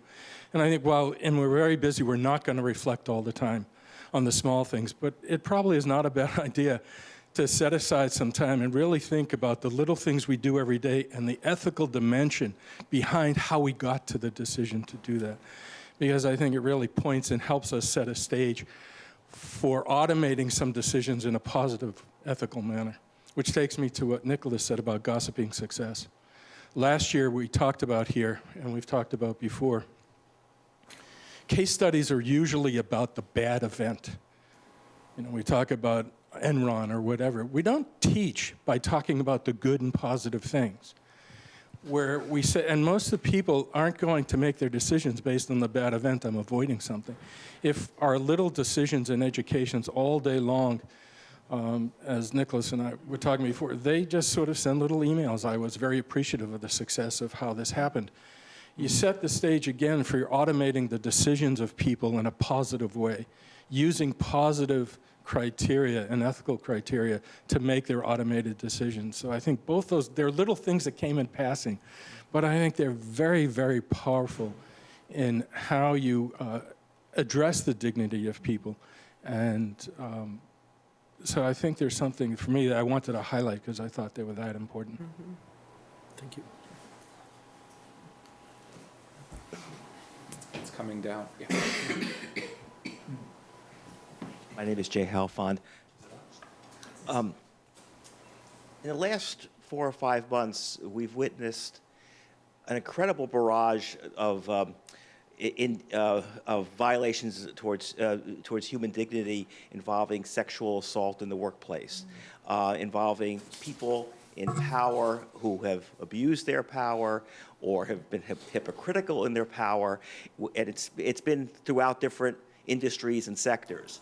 And there must be some interesting lessons in that, and maybe we're too close to it at this point to appreciate it, but it's been a barrage of news stories about famous, prominent people who have exploited their power to truly violate individual safety, security, and dignity. Comments about that? Go ahead. Go ahead. No, I know, of course. I mean, it's obviously the issue of the day in terms of a global, well, I don't know about global, but it's certainly here in the United States. That consciousness has been raised. It really has surprised me. Whenever I went into an organization to do interviews with people to find out what they felt that their dignity violations were that they were experiencing, of all of the companies that I went into, none of the women mentioned sexual harassment or sexual assault. And to this moment, it just shocks me. Because I feel like, Christine and I were talking before, that I feel like I create a safe environment for women, or for men too, to have a discussion with me. Why women didn't come forward and say, my boss is sexually harassing me? I'm shocked to this moment. And I'm thinking, well, one of the explanations might be that it was just so embedded in the culture that it wasn't even she didn't even think that it would be something that I could personally draw attention to and raise in the larger male culture. Maybe I don't know. I'm just floored by that.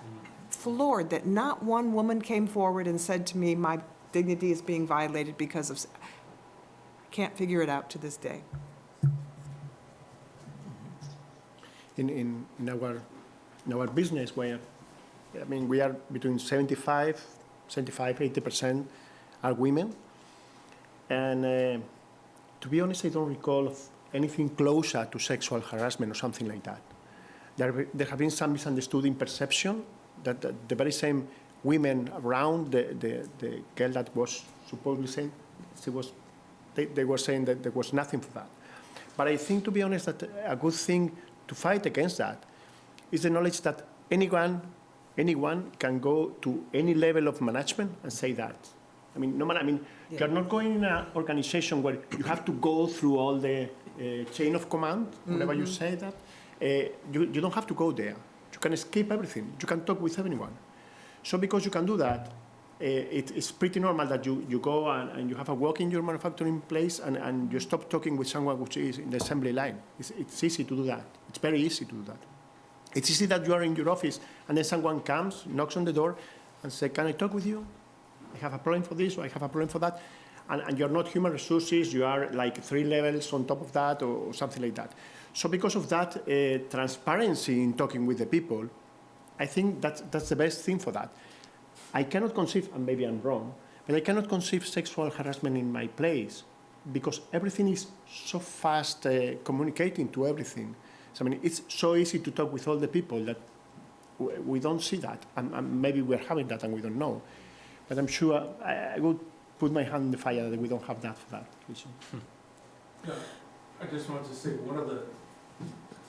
I agree with you, but the challenge is the person who's going to come talk to you has to believe that I'll be safe. Exactly. And for a lot of people, even if the CEO feels I'll be good, I'll do it, the person doesn't believe that there's safety, especially in the US culture. Yeah. By and large, the examples are, even when you thought you'd be safe, it didn't work out that way. My example has always been, as a student, you go into class and all the teachers say there's no such thing as a stupid question until someone asks one. And then you realize, uh-oh, Yeah. I maybe should keep my mouth shut here. So I think that happens in the workplace, in colleges, and everywhere, where pervasive in our society, and maybe it's changing now with the Me Too movement, is this sort of belief that you don't talk up because it may not be safe. And it's not good to find out that it wasn't safe after it happened.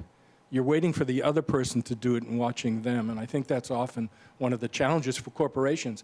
How do you convince those people it is safe to come talk to me? And that takes time. They watch you make decisions and interact. And then after a while may say, he really does do what he says he does. But I think what Aurelio said is, which is the same thing that happens in our company. We don't really see this type of issues in the company. And this transparency and no hierarchy when it comes to talking about these matters is key to this. Because if you say, okay, maybe I won't feel safe talking with this person or this manager about this, but you can go to another manager or to the other one or the other one or the other one or to the owner of the company. No matter who, you can go to someone and you will always find someone that you feel safe with. So I think that it gives you lots of doors to get into, and the doors are really open in the company to everybody at any level, and anyone can go and talk to the CEO who is here present, to myself, or to any other one in the company. And I think we are very open to that. I agree with that element because I think retaliation of one sort or another is alive and well, at least in the U.S. But there's another element that I think is just as important, and that's the element of shame. I really think that is as powerful as anything in terms of why would I put myself out there? They might think there's something wrong with me, okay? And I'm not going to take that risk. My dignity is too important to lay it on the line and have someone attack it unfortunately. And not that that would always happen, but I think that element is alive and well. You have to be believed, right? And to come forward and say, have somebody deny it, or you have to explain it. It is humiliating. It's an absolute humiliating process, and I think you're right. I think that's a motivator, definitely. Sandra? What I'm going to say is not going to make me popular. But I think there's another element in addition to the shame, and that's complicity. So when Me Too started, I thought, well, should I put out Me Too? And I thought, well, I'm a little older than a lot of folks, and Speak up a little bit. yeah, the norms have changed over the years, and so it's not that nothing ever happened to me that I couldn't say Me Too. It's that to some extent it was part of what I was engaged in, and I was complicit in creating a situation in which I might have later looked back and said, well, Me Too, but I don't think I'm totally innocent in all of this, and I think that Me Too says I'm a victim. I'm not a victim. Whatever happened to me was in part because I was part of it. Mm-hmm. And so that is not it's not in the discourse at this point. Mm-hmm. And so I don't think it's just about Me Too being a victim. I think it's about a sort of a cultural situation in which everyone is playing whatever roles they're playing. Mm-hmm. And I don't know how to tease the ethics out of that, or even the dignity pieces out of that. Mm. But I wouldn't come forward. I was asked to be on a panel about Me Too, and I said what I just said, and I can't, without raising the question of what role did I play in this. Sure. Why did this happen? I'm not sure that I would be comfortable ever saying Me Too. So, Sandra, it seems to me that there's a lot of complexity around even the complicity issue. There's a lot of complexity there. And I think for some women who have had an egregious violation, and where the power dynamics that you were talking about, Jay, the power dynamics are really clear, that there was that asymmetry. And so I think that's one part of it. I mean, I don't want to deny women who have suffered from those kinds of gross abuses that their reality. And at the same time, I think your experience asking yourself, what part did I play in this? Am I just the innocent victim? I think that's an important question too. So I think it's not an either or, am I going to sign on to Me Too or not? I think it has to be a much deeper conversation, much more nuanced, where we all have very different experiences. Some of them are we're complicit in, and others we have absolutely no control over what happened to us. So I don't think it's either or. And that would be my point, is that the conversation needs to be much more nuanced. Right. Right. Well, good. I think that's a good point. So I think John is next. Alejandro wants to intervene, and then we'll go to your question. Yeah. I think that a very positive consequence of all this very, very bad situation that we are talking about is that how important is the building of character and virtue in the life of every human person, and the role of as a father. I'm thinking how now more than ever I need to educate my kids in strong character and grow in virtue. Because this, what we see in the Me Too terrible consequences, is what could happen when we have human beings that they don't have the opportunity to grow as human persons in flourishing, using that development of character and virtue. So I think that the role of the family, the role of the school, the role of the society should, I think the importance of growing in virtue and ethics is even more important when we see these consequences. Okay, I have a question on a different front. My name is John Kaisersad. I'm an attorney. I work in the Dallas, Texas area. And I've also, for the past 10 years, hosted a business ethics forum discussion group where quarterly we do case studies and apply dignity-based principles to analyze the business decisions that are made in the courses, in the cases. My question, you might say, is a theory versus reality or practice question, but I actually want to phrase it a little bit different because it's really two realities, the reality of philosophical principles and the reality of practice.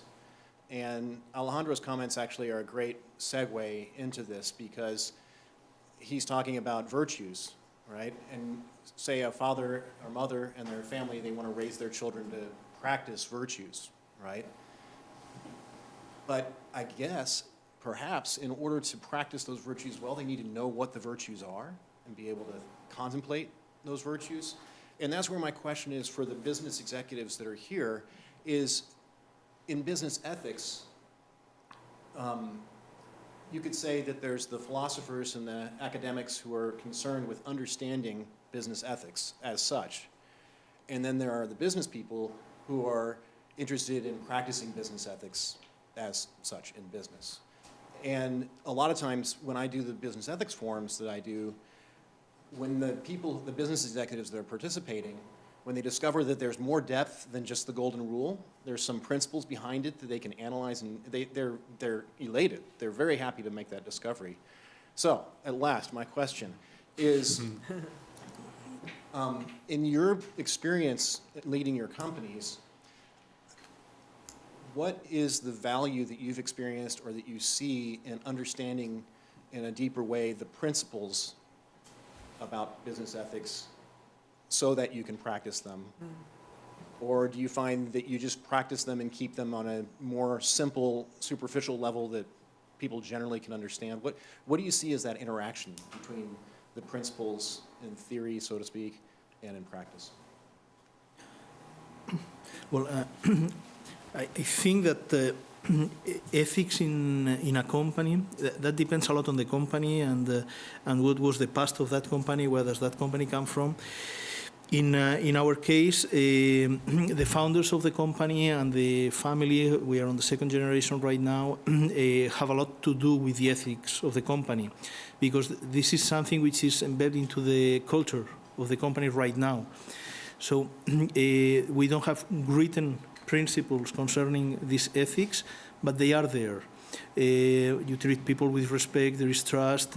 If you have to fire someone, you do it in a very nice way, with dignity, as we said before. And so there are several things that are around these ethics. But we live the day-to-day business, and we don't know how to measure that. So we are very interested on these areas in the company. In fact, we added a strong pillar into our strategic business plan concerning all this.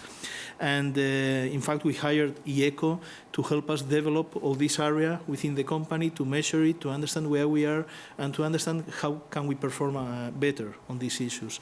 So we don't have principles. What we have is the culture already created in the company, but we want to move forward on these items. Yeah, I would subscribe everything that he said. I mean, and we are exactly in the same place. We are trying to find out how to learn more about that, because we are living that, but somehow we have the need of finding out how to do that. And that's why we approach IECO for that. Well, in fact, it was not like that. It was something like we were hearing them, and we said, hey, I want to know more about that, because that's what I'm doing. I want to establish some academic rules. I want to order everything because I know I'm doing something because it's there, but I want to know what's the motivation for that. Not exactly for me, but to be able to translate that to the other people's there. I mean, to set some logic there when you're going to explain there, because to some people you cannot say, because it's there, because they don't have the same principles, the same values, the same, your past history for that. So we are trying to establish all those things.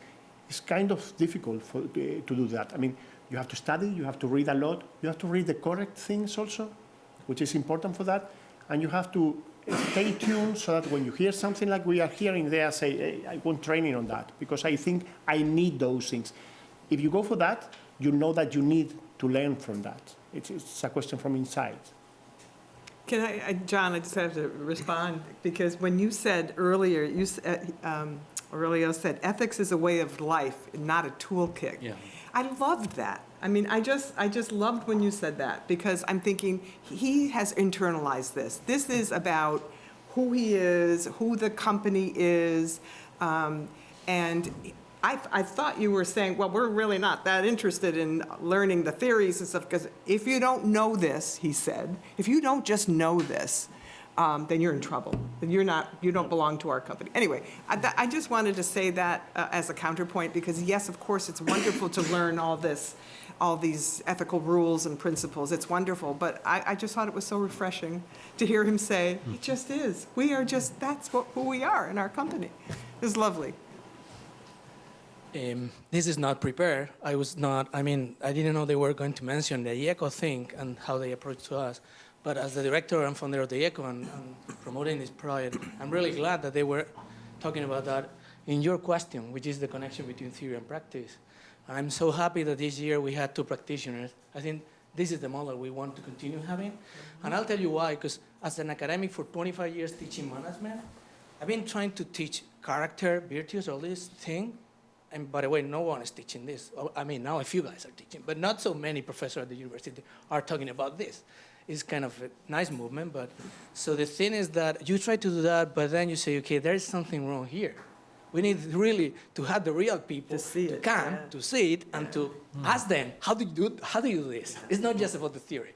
It's a lot about the example. So I'm also very, very happy that Sandra was bringing the idea of, okay, there might be something I did wrong.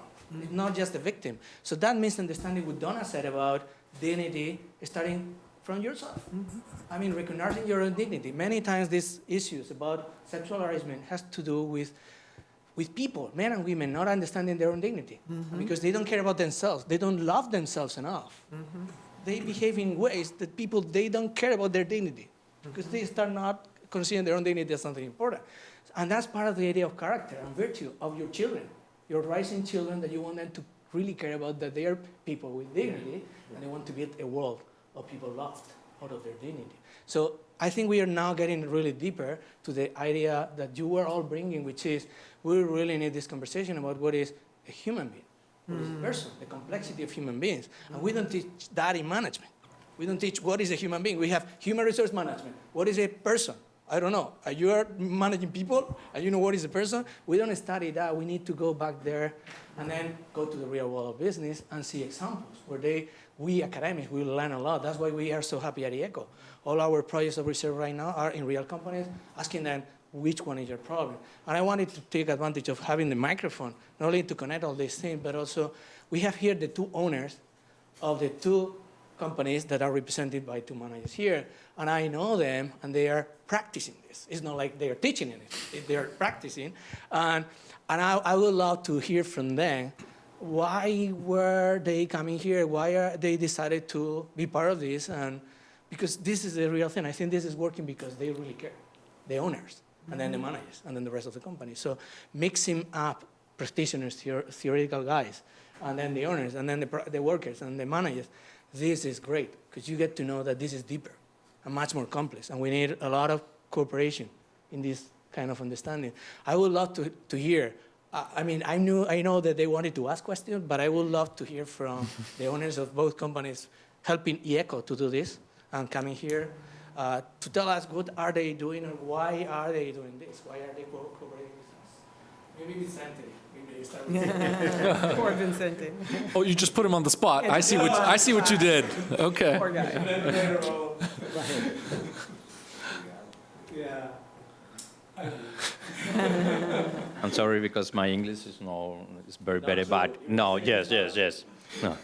No, yes, I think that is, well, thank you very much for inviting me and my company, one with my CEO.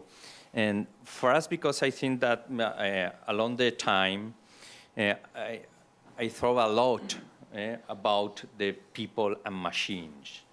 Because the business is between the machines and people work together, no? And then with the machines, after I think that 40 years ago, is you buy the machines, and after you need to the maintenance no? It's maintenance of the machines, no?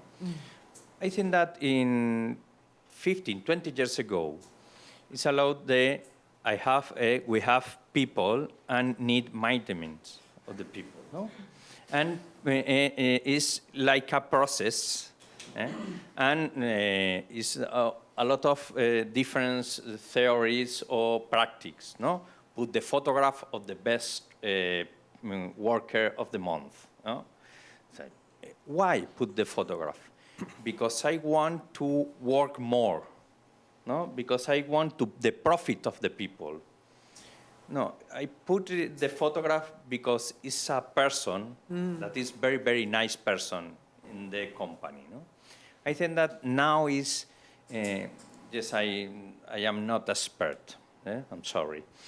But I go to a lot of course, a lot of with coach, in the psychology of the work, and a lot of theories. But all the people, like a coach, talk with me because want something of me, no? And I want the profit. No, I want that in R&B, I talk with the people because it's one person. It's not the people, it's one person. We say always the same. We haven't 500 people work in my company, but it's only one by one. It's only one by one, no? And is the revolution of the small things is a very, very small. In the beginning, in my Labata is in the name is the first name and Ruiz after name, and we change because for us it's more important Vicente, and after Ruiz, and put Vicente or R, and change in all the company. No, it's very, very small things.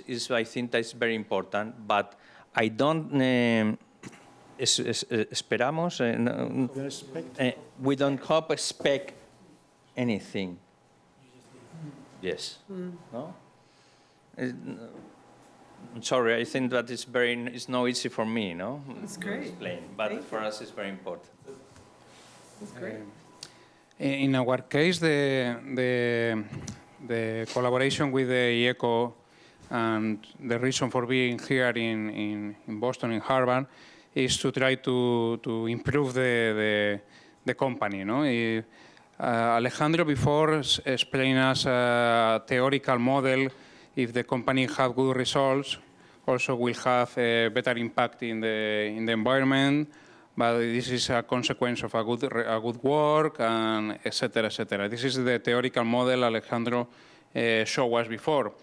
But that's the reason why we need to improve how to create a good relationship with the staff to get better results. So the consequence of a good result is because we take care and we improve the quality of the people, the staff, not only the workers, because the stakeholders are more than the staff, but our first contact is with the workers, later with the rest, no? Of the suppliers or customers or stakeholders.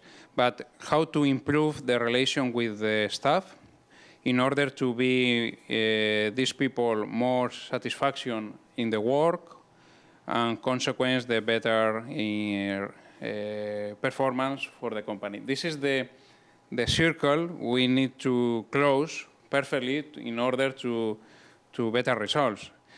Of course, like a manager, we are always 98% of the time working in the performance, in the results, et cetera, and we don't invest a lot of time in the people, no? in the staff.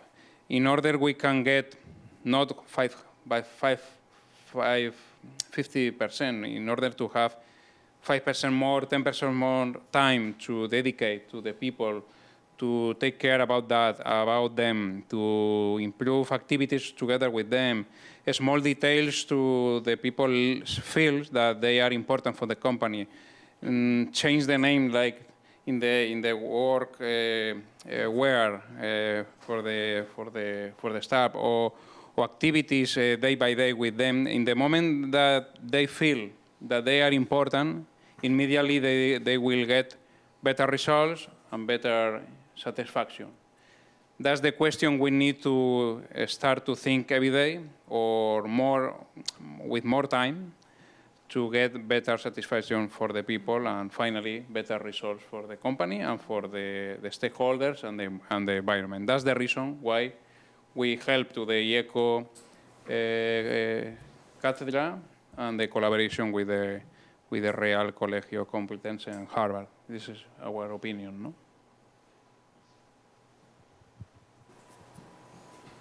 It's really trite to say it starts at the top, but it really does.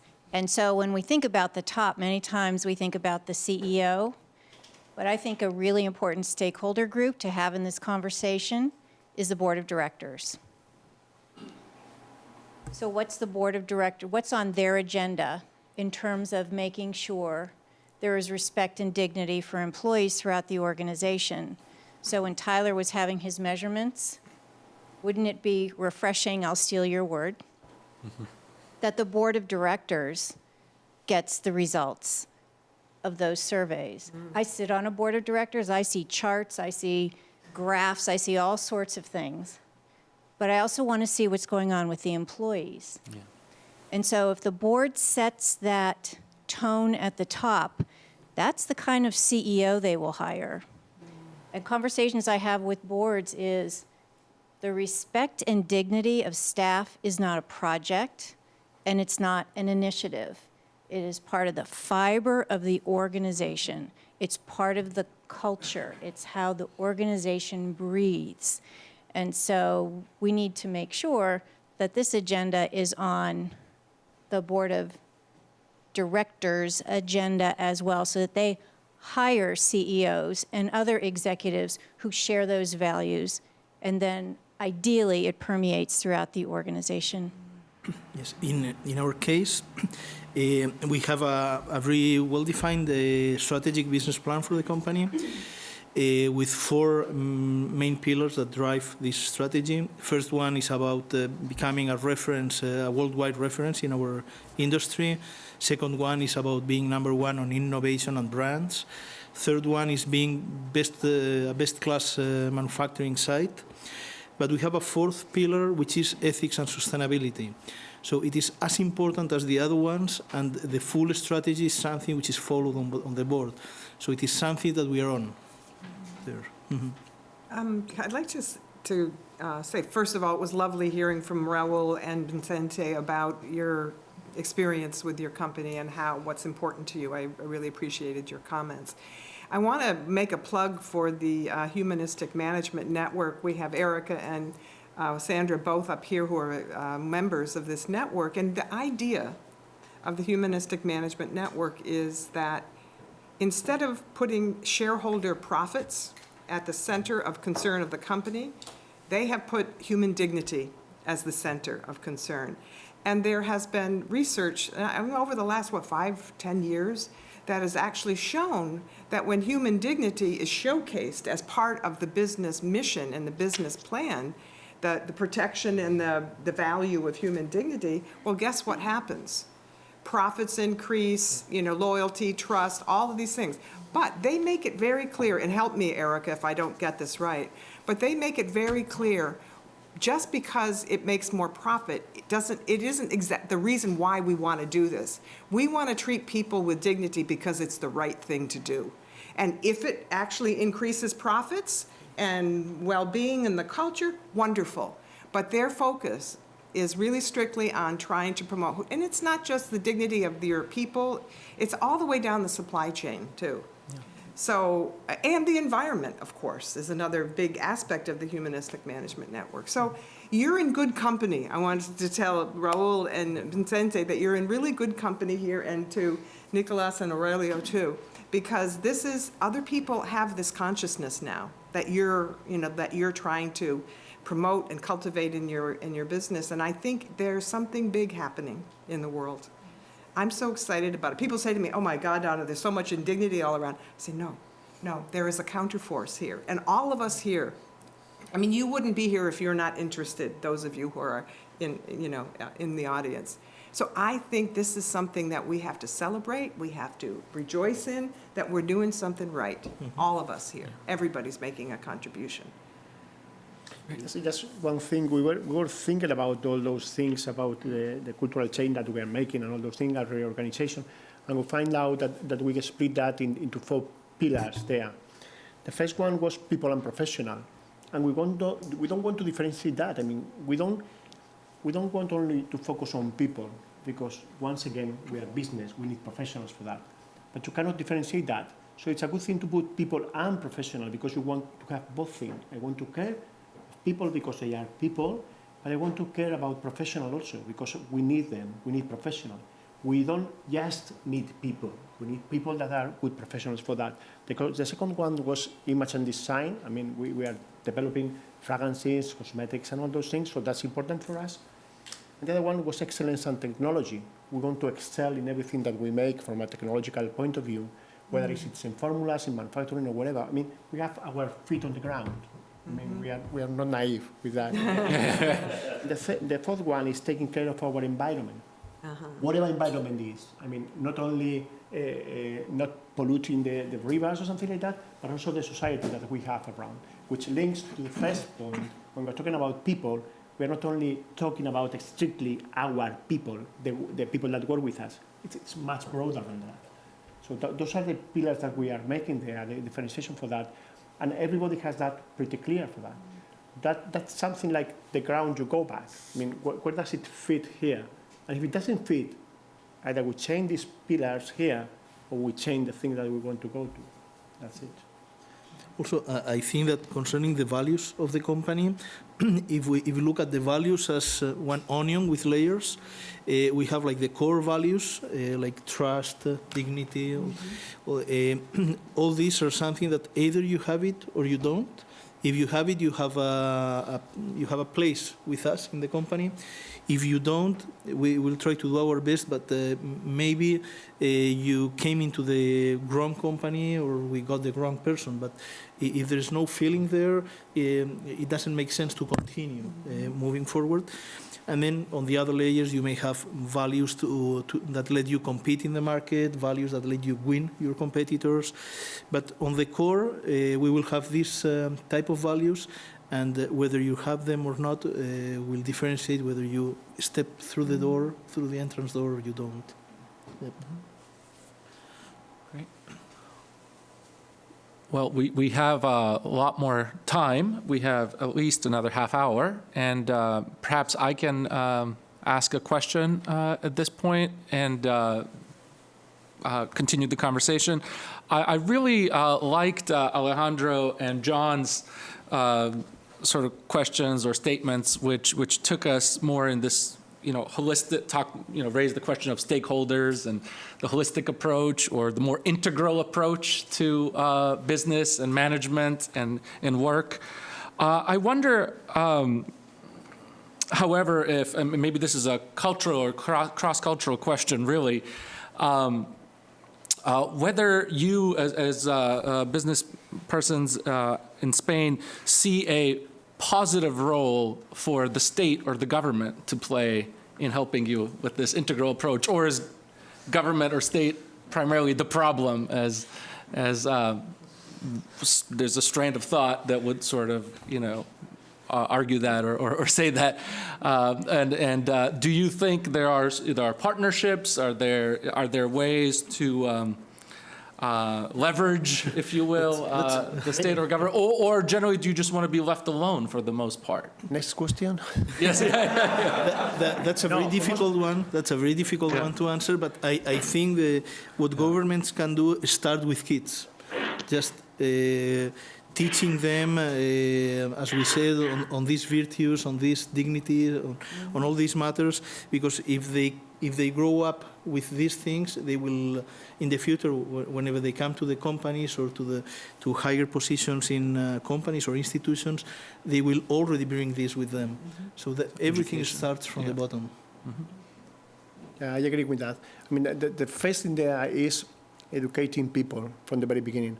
But the problem with that is that it takes a long period of time because it takes years to educate them. So at least what I would say is to hear us. I would say that because you have some governments from different political signs there. What you want is you want to sit with them. What you only want to is you want to create welfare for everyone. I mean, you want to create jobs. I mean, the idea of the people in business is that we want to create jobs. We want the people to come here to work with us, to get a fair salary, to improve everything which is around, and we want to work on that. So the best thing they can do is just sitting with us and telling us what can we do for you. And by doing for you, I'm not talking about my profitability at the very end. It's a question of can you improve this? Can you do that? Can you help me with this? It's very slow. I want to do all these things, but there is a lot of paperwork. I want to hire people, and I cannot do that because of the paperwork and all those things. So try to help us with that. I mean, we are not the enemy or something like that. We want to create the richness for all the people there. So I would say the one thing we want to them is to sit with us and tell us, how can we help you? That's it. Yeah, Alejandro, is government in your framework at all involved in is there a role for it? Yes, there is a role. And the key point is that the government can help or can reduce the integrated humanistic model in different parts, right? So I agree with the idea of education. So the government has to improve or help families to get educated. So the role of the family in the society, right? That is key. Another thing that I think we have already seen in this colloquium is the amazing opportunity that we have from civil society. And the case is the IECO, right? So how companies can be improved by the research that academics from Harvard University or the Real Colegio or any other university we do, right? Or how universities like mine that we teach MBA students to go and be better managers. Excuse me. So the best way is the example of the IECO. The IECO is the bridge between the companies that they want to do better and learn best practices and the possibility to combine these universities with those practices from the Harvard University, the best universities in the world, the best researchers in the world. And at the same time, right, if the government creates the opportunity for organizations like the IECO to bring this opportunity, the government shouldn't do that, but more organizations, more civil society, I think is one way to help bring this knowledge and the practice together, and more companies are going to benefit from that. Yes, John. I have a comment and a question. Sorry. And it seems like every time that I get the microphone, Alejandro makes a nice introduction for me. And so, Danilo, you asked about the government. And Alejandro, I was thinking of asking about the family, because they're both important institutions in our society, and the family being perhaps I think the most important social cell in the society. But that brings a question about dignity and business is, what are some of the ways that you guys as executives see the business serving the family to help the family to flourish more? And how, do you have any experiences that you'd like to talk about of that interaction between your businesses and the families that work with you that shed light on this issue of dignity? Tough question. When you say because it's there, you're also saying that you have your family very much, and this is the value of the founders there, and also from the general managers that we are acting there. So we have the family very inside of us. So when you're talking with someone, you're also thinking about the family. We make 2 events in our business. One is in Christmas. We bring all the people there, all the people working with us, and we make a statement there. We say how we are going. We have some beers and all those things, and that's funny. Then in the middle of the year, what we do is we invite the same people, but we tell them to bring their families there. And either we make an open day at their environment, at the factory, so they can see, everyone can see, or the fathers, or the children, or whoever, the wives or the spouses, can go there and see where they are actually working, and it's a nice environment, so they show that.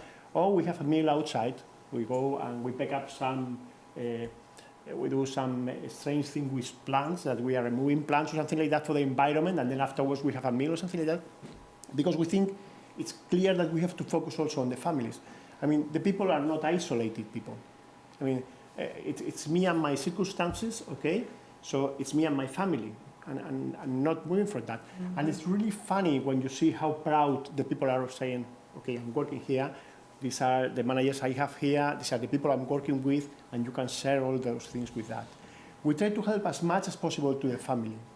And we try to understand the people we have as a people with a family, because you cannot separate that. It's funny because we are always saying the same thing. It's a continuum of things there. You don't have one guy working here. If the guy is working there and they have a problem in the family or something like that, you try to understand that. We are trying to be very careful, understanding which are the problems that we can help with the people there. Because if we can help them, we have to help them, and we have lots of cases for that. We try to understand those cases. We have an agreement with hospitals or something like that, that when someone has a problem, we send them there. Mm-hmm. But most of the time, we don't send because of the worker. We send them because of the children of the worker, something like that. I mean, it's not always... So you have to be saying that I care about you. But because I care about you, I have to care about your family. Because if someone cares about me and doesn't care about my family, it doesn't make sense, because it's part of me. So you have to do that. It's difficult also, because there are some people that they say, no, I come here at 8 o'clock, I leave at 5 o'clock, and I don't want to know nothing about you. That's fine. I mean, that's a possibility. But most of the time, the people that are starting with that, they realize that you care about them. And when they have a problem, they try you to help with that. Not all the time, and we cannot fix everything, for sure. But there are things that we can do for that. There are some places, sometimes you can have a spare day for that, for something. You can enter later or sooner or something like that. You can do a lot of things. We can help with a lot of things, because we care about, at the end, there's no difference for that. You care only about the person. But when you say only about the person, it's the whole person, and the person has a dimension, which is the family. So you cannot disconnect the person from the family. So you have to care about everything, I mean, as much as you can. And we are talking about operational things. I mean, we cannot reach for everyone.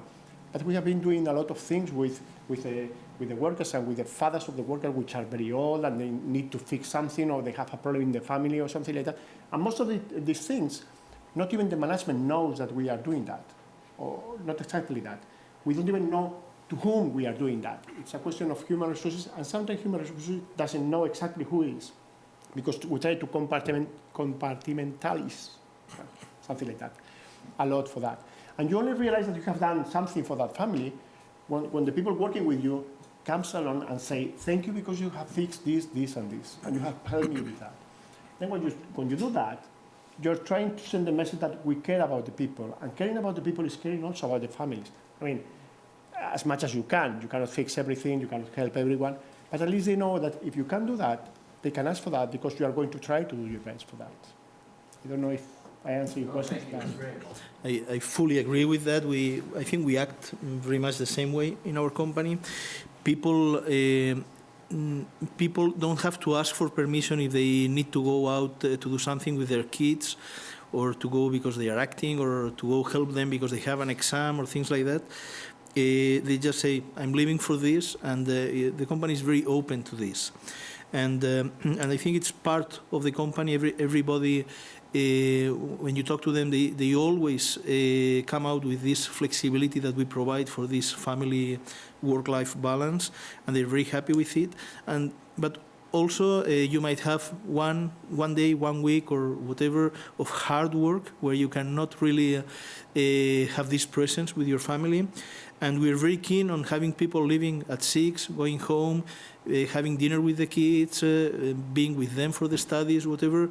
And then if at 10 you have to turn on your computer and work and send emails and work with the other people, we can do that. And the company is really very, very open to this because you have to spend your time with your family. Yeah. Mine, again, is more of a comment, but one of the things it seems to me as I've listened to you, Nicolas, and Aurelio talk about their companies, is they began where most companies don't, and they began with the answer to the question, what does it look like when? What does it look like when I respect a family? You didn't say we respect families and then just leave it at that as a principle.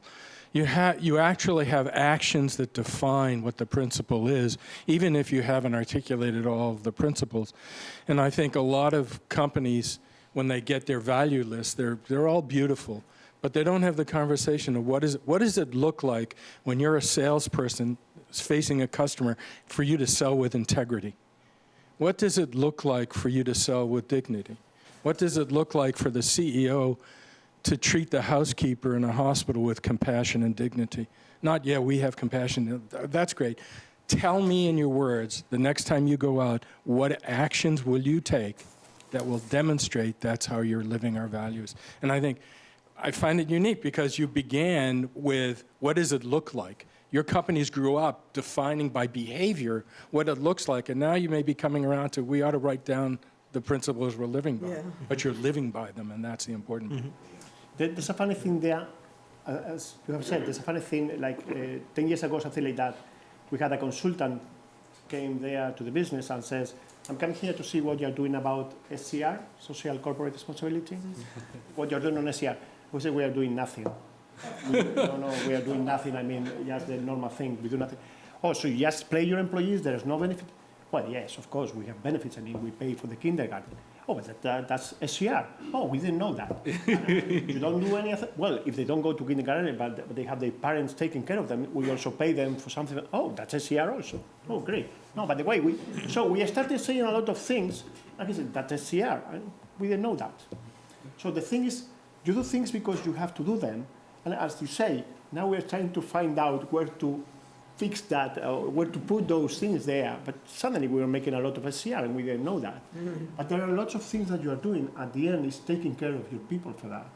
And if we can give an advantage for that, if we can give something, if we can do something that is going to improve their life there, whatever their life means, from a technical point of view, from a family point of view, professional point of view, whatever, we are going to try to do that. And we are not perfect at all. I mean, I don't want you to take the idea that our business is a perfect one. We have lots of problems, a lot of discussions, and we also have a lot of things that do not match with that. And we know that, and we are working on that. But at least we are trying to do that. Hi, my name is Luca. I'm a residential fellow at the Institute for Global Law and Policy here at Harvard Law School. So I will bring some of the discussion back to academic ground. And I want to make sure that everybody know that I will be very critical, but this doesn't mean that I want to offend anyone. My main work is to prevent people to self-pat themselves a little bit too much. And this is why I will question a few things that have been said. And I will start from what Professor Hicks said before, to treat people as if they matter. Now, this Kantian tradition of the as if is deeply problematic to me. People either matter or they don't. So I think that my generation as millennials who have experienced the crisis of 2007, 2008, realize that the as if is very problematic. We have seen that we don't matter. When there is a crisis, people don't matter because people are functional to make another system work. So a deeper question is, why do we have a productive system in which people matter more as consumer than as people who work?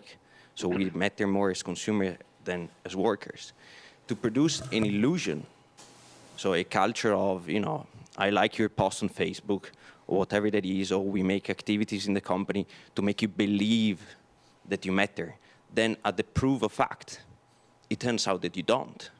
And there is a whole lot of disillusionment going on with corporations, with also politics, We see a return of nationalism. And I think what you said about, connecting to myself, connecting to the other, connecting to a higher meaning is at the bottom of going back to the last time it sort of worked, even in a negative way, which was the nation state in a certain historical phase.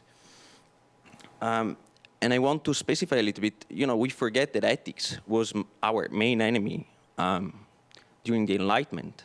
So modernity grows against the idea of ethics. And this is why we constructed the law. Ethics recognize that society is unequal. There is a lot of injustice. And so it distributes duties on the basis of these inequalities. Now, companies that are legal personality wouldn't exist if ethics existed. So law replaces ethics in the modern contemporary scenario. So to speak of ethics is very cool, is a nice word, but it's not what ethics has been for centuries. So maybe something else that we're speaking about. But I'm just being critical about the idea of ethics because we use a lot of hashtag ethics, hashtag environment, but and then I had a point for Alejandro, and in your scheme, the idea is that the market works based on trust. I disagree on that because I work in law school, and the very fact that we have the law is because nobody trusts anybody. So this whole idea of having trust, it's not true. So we speak a lot about certain things, and we use many terms, we evoke these terms specifically because they don't exist. Ethics, trust, etc., etc. We keep evoking them and say, oh, we love them, precisely because they don't exist in reality. These are my negative comments. Thank you. Well, I just wanted to disagree with the statement about trust. Business occurs because of trust. Now, there are people we do business with who turn out to be not trustworthy. But if we began by totally not trusting people, then I think we would never move forward or take a step forward. There is an inherent desire and need to have trust, and it's risky. Trust is very risky because there's a good chance someone's going to not live up to it. And we have laws to take care of those people who didn't live up to it, that we want recourse. But regardless of the law, if I walk into a doctor's office, I begin by trusting them. If I walk in to a retailer's store, I begin with some level, even if it's small, that I have to trust that they're not going to cheat me. Now, I also know that there are many retailers out there who will cheat me. But if I began by saying I have absolutely no trust, trust doesn't, it's like saying privacy doesn't exist. If privacy didn't exist and we didn't believe it, we would stop functioning. So maybe in some ways it's a construct. The world doesn't live up to it all the time. We're realists. I'm not naive. Yeah. But I don't think you can stop striving. Otherwise, then, getting to the question of reason for existence, for me at least, then why exist? So I would disagree with your statement about trust, is basically what I'm saying. I don't disagree there are untrustworthy people, and times trust is broken. But I think we begin, especially with businesses, with some level of trust that our employers will treat us well, that the retailer will not cheat us, that the whole online retail world depends on trust. Now, it can fail, but when you first order with a company you've never used before, you begin with trust. Now, you may research it and look at the ratings or whatever, and they may be lies, but I think we have to start somewhere with trust. Should we have the panelists maybe at this point, if they want to answer or engage with the last two comments, and then we can go to Sandra? Is that okay? If Sure, anyone I'll wanted just- to? Yeah. Your name again? Luca, thank you for the as if. I really appreciate that. That was a real nuanced listening on your part, and I really appreciate it. Thank you. I have a comment. Yes, of course. I totally agree with the problem with trust that Luca is mentioning, but I second the point of the professor. And the businesses, they work on trust because human beings, we as human beings, humanistic business is the real business. The business that works is the business that takes seriously the role of the human person in all the facets of the business. When we don't do that, when we don't have trust and that is broken, that is when business is not delivering or we have problems, right? So, and that is because human beings, we need to trust. The only way that we can function as human beings in a society is if we have trust. It's a very simple thing as the example of the doctor, but I said the example of a father and a son, or what you are eating, right? What you have for a snack a few minutes ago, how do you trust that you are not being poisoned for the water that you are drinking or the food that you are eating? So we trust all the time without even thinking in everything that we do. The problem is when sometimes, many times, right, we as human beings, we violate our trust, and also in business, right? That is why without trust, we cannot thrive as human beings and business cannot work. I'm not sure how relevant my comment is. I want to go back to your original question about what is the role of government here. And it really strikes me that government sets up the kinds of frameworks for markets, for investors, that establish this kind of trust. And the idea, and government has also established the fundamental purpose of business in some real way. And today we understand that purpose to be the maximization of profit. However, that is a flawed understanding of what the purpose of business is, as we hear when we listen to the two businesses that are on the panel. And yet, we go back to that sort of maximization of shareholder wealth, maximization of profit idea.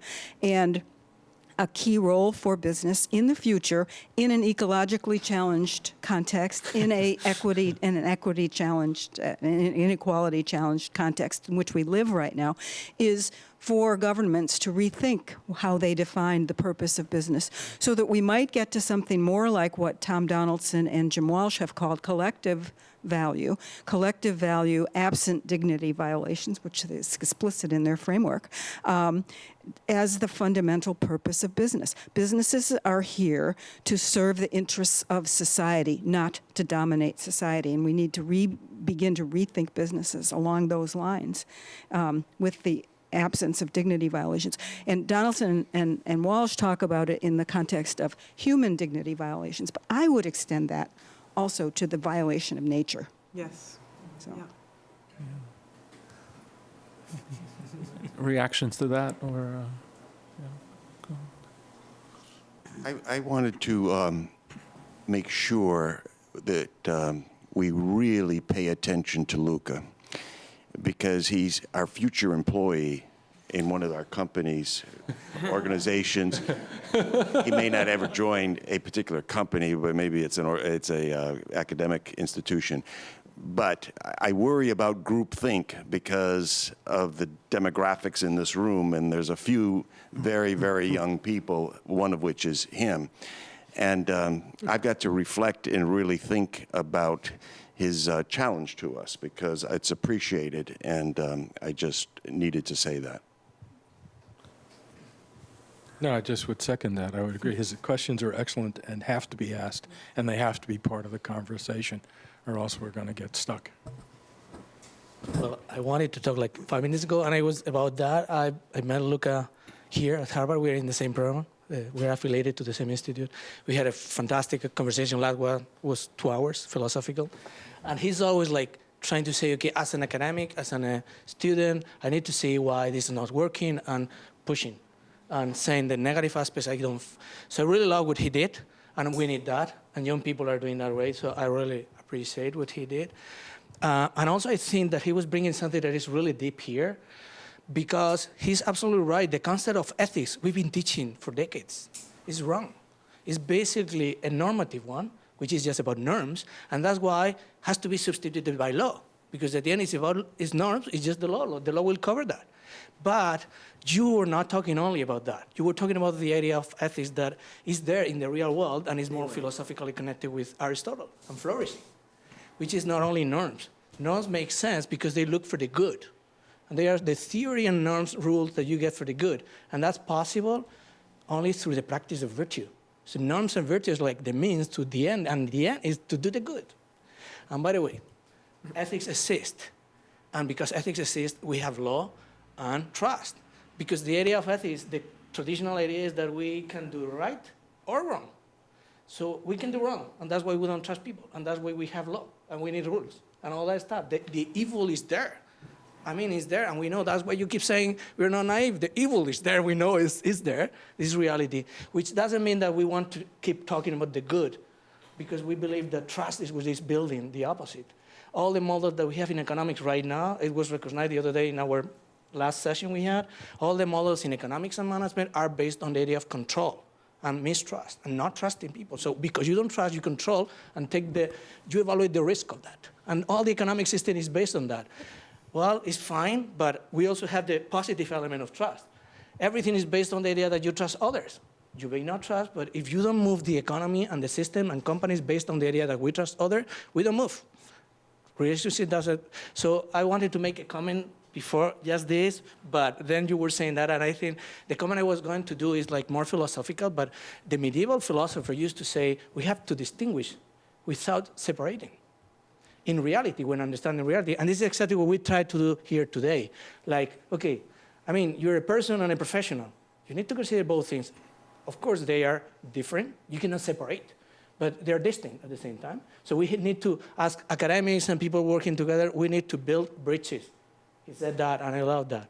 I think this is what we're trying to hear. Listening other people in different practical, theoretical, different levels, like the owners of the company, and then trying to build bridges, because we destroyed this holistic understanding of reality that was in the medieval time. Now society is just education, everything is segmented, divided. So it's family and work balance, or company, profit or people. Come on, why don't we go back to the distinguishing without separating? I think that was present in every comment, so I wanted to just make that comment. Well, let me invite our panelists for maybe one final thought before we go to lunch, or have lunch here, rather. Would you like to say anything before we conclude? I will. Okay. You don't have to by any. I would say, like definition of ethics, like Luca asked for, is not a matter of our business world. It's probably stands on the academic area, and from the point of view of the company, this is like a back to basics, and we are talking about caring about people, and the things that we are doing for this. Whatever the name that we put to it, but these are the things we do, this is the way we treat people in the companies, and this is how we perform there. And at the end, we think that this pay, because we see the company performing every year a lot better. That's it. Thank you. Okay, so I want to end with a story that follows on something that Nicolas said about the importance of education, especially young children, education of young children, and John's question about family. What's the connection between all of this that we're thinking about and family? So Fort Worth, Texas, Trinity Valley School. I went there. It's a private school in Fort Worth, Texas. You know Trinity Valley by any chance? I've heard of it. Yeah. So it's a private school in Fort Worth, and I was asked to go in by the headmaster and help them create a culture of dignity. So great, and the headmaster was a brilliant brigadier general. His name was Gary Cron. He understood how this has to be a systemic intervention, whether it's in a business or in education, it has to be systemic. So he says, okay, not only are we going to train the teachers, the students, and the faculty, the administration, but we're going to bring the parents in on this education as well, the parents. So I gave talks to the parents and all that. Now, fast forward about 6 months, one of the teachers decided she was going to try to teach all of these dignity concepts to her 8-year-olds, her third graders.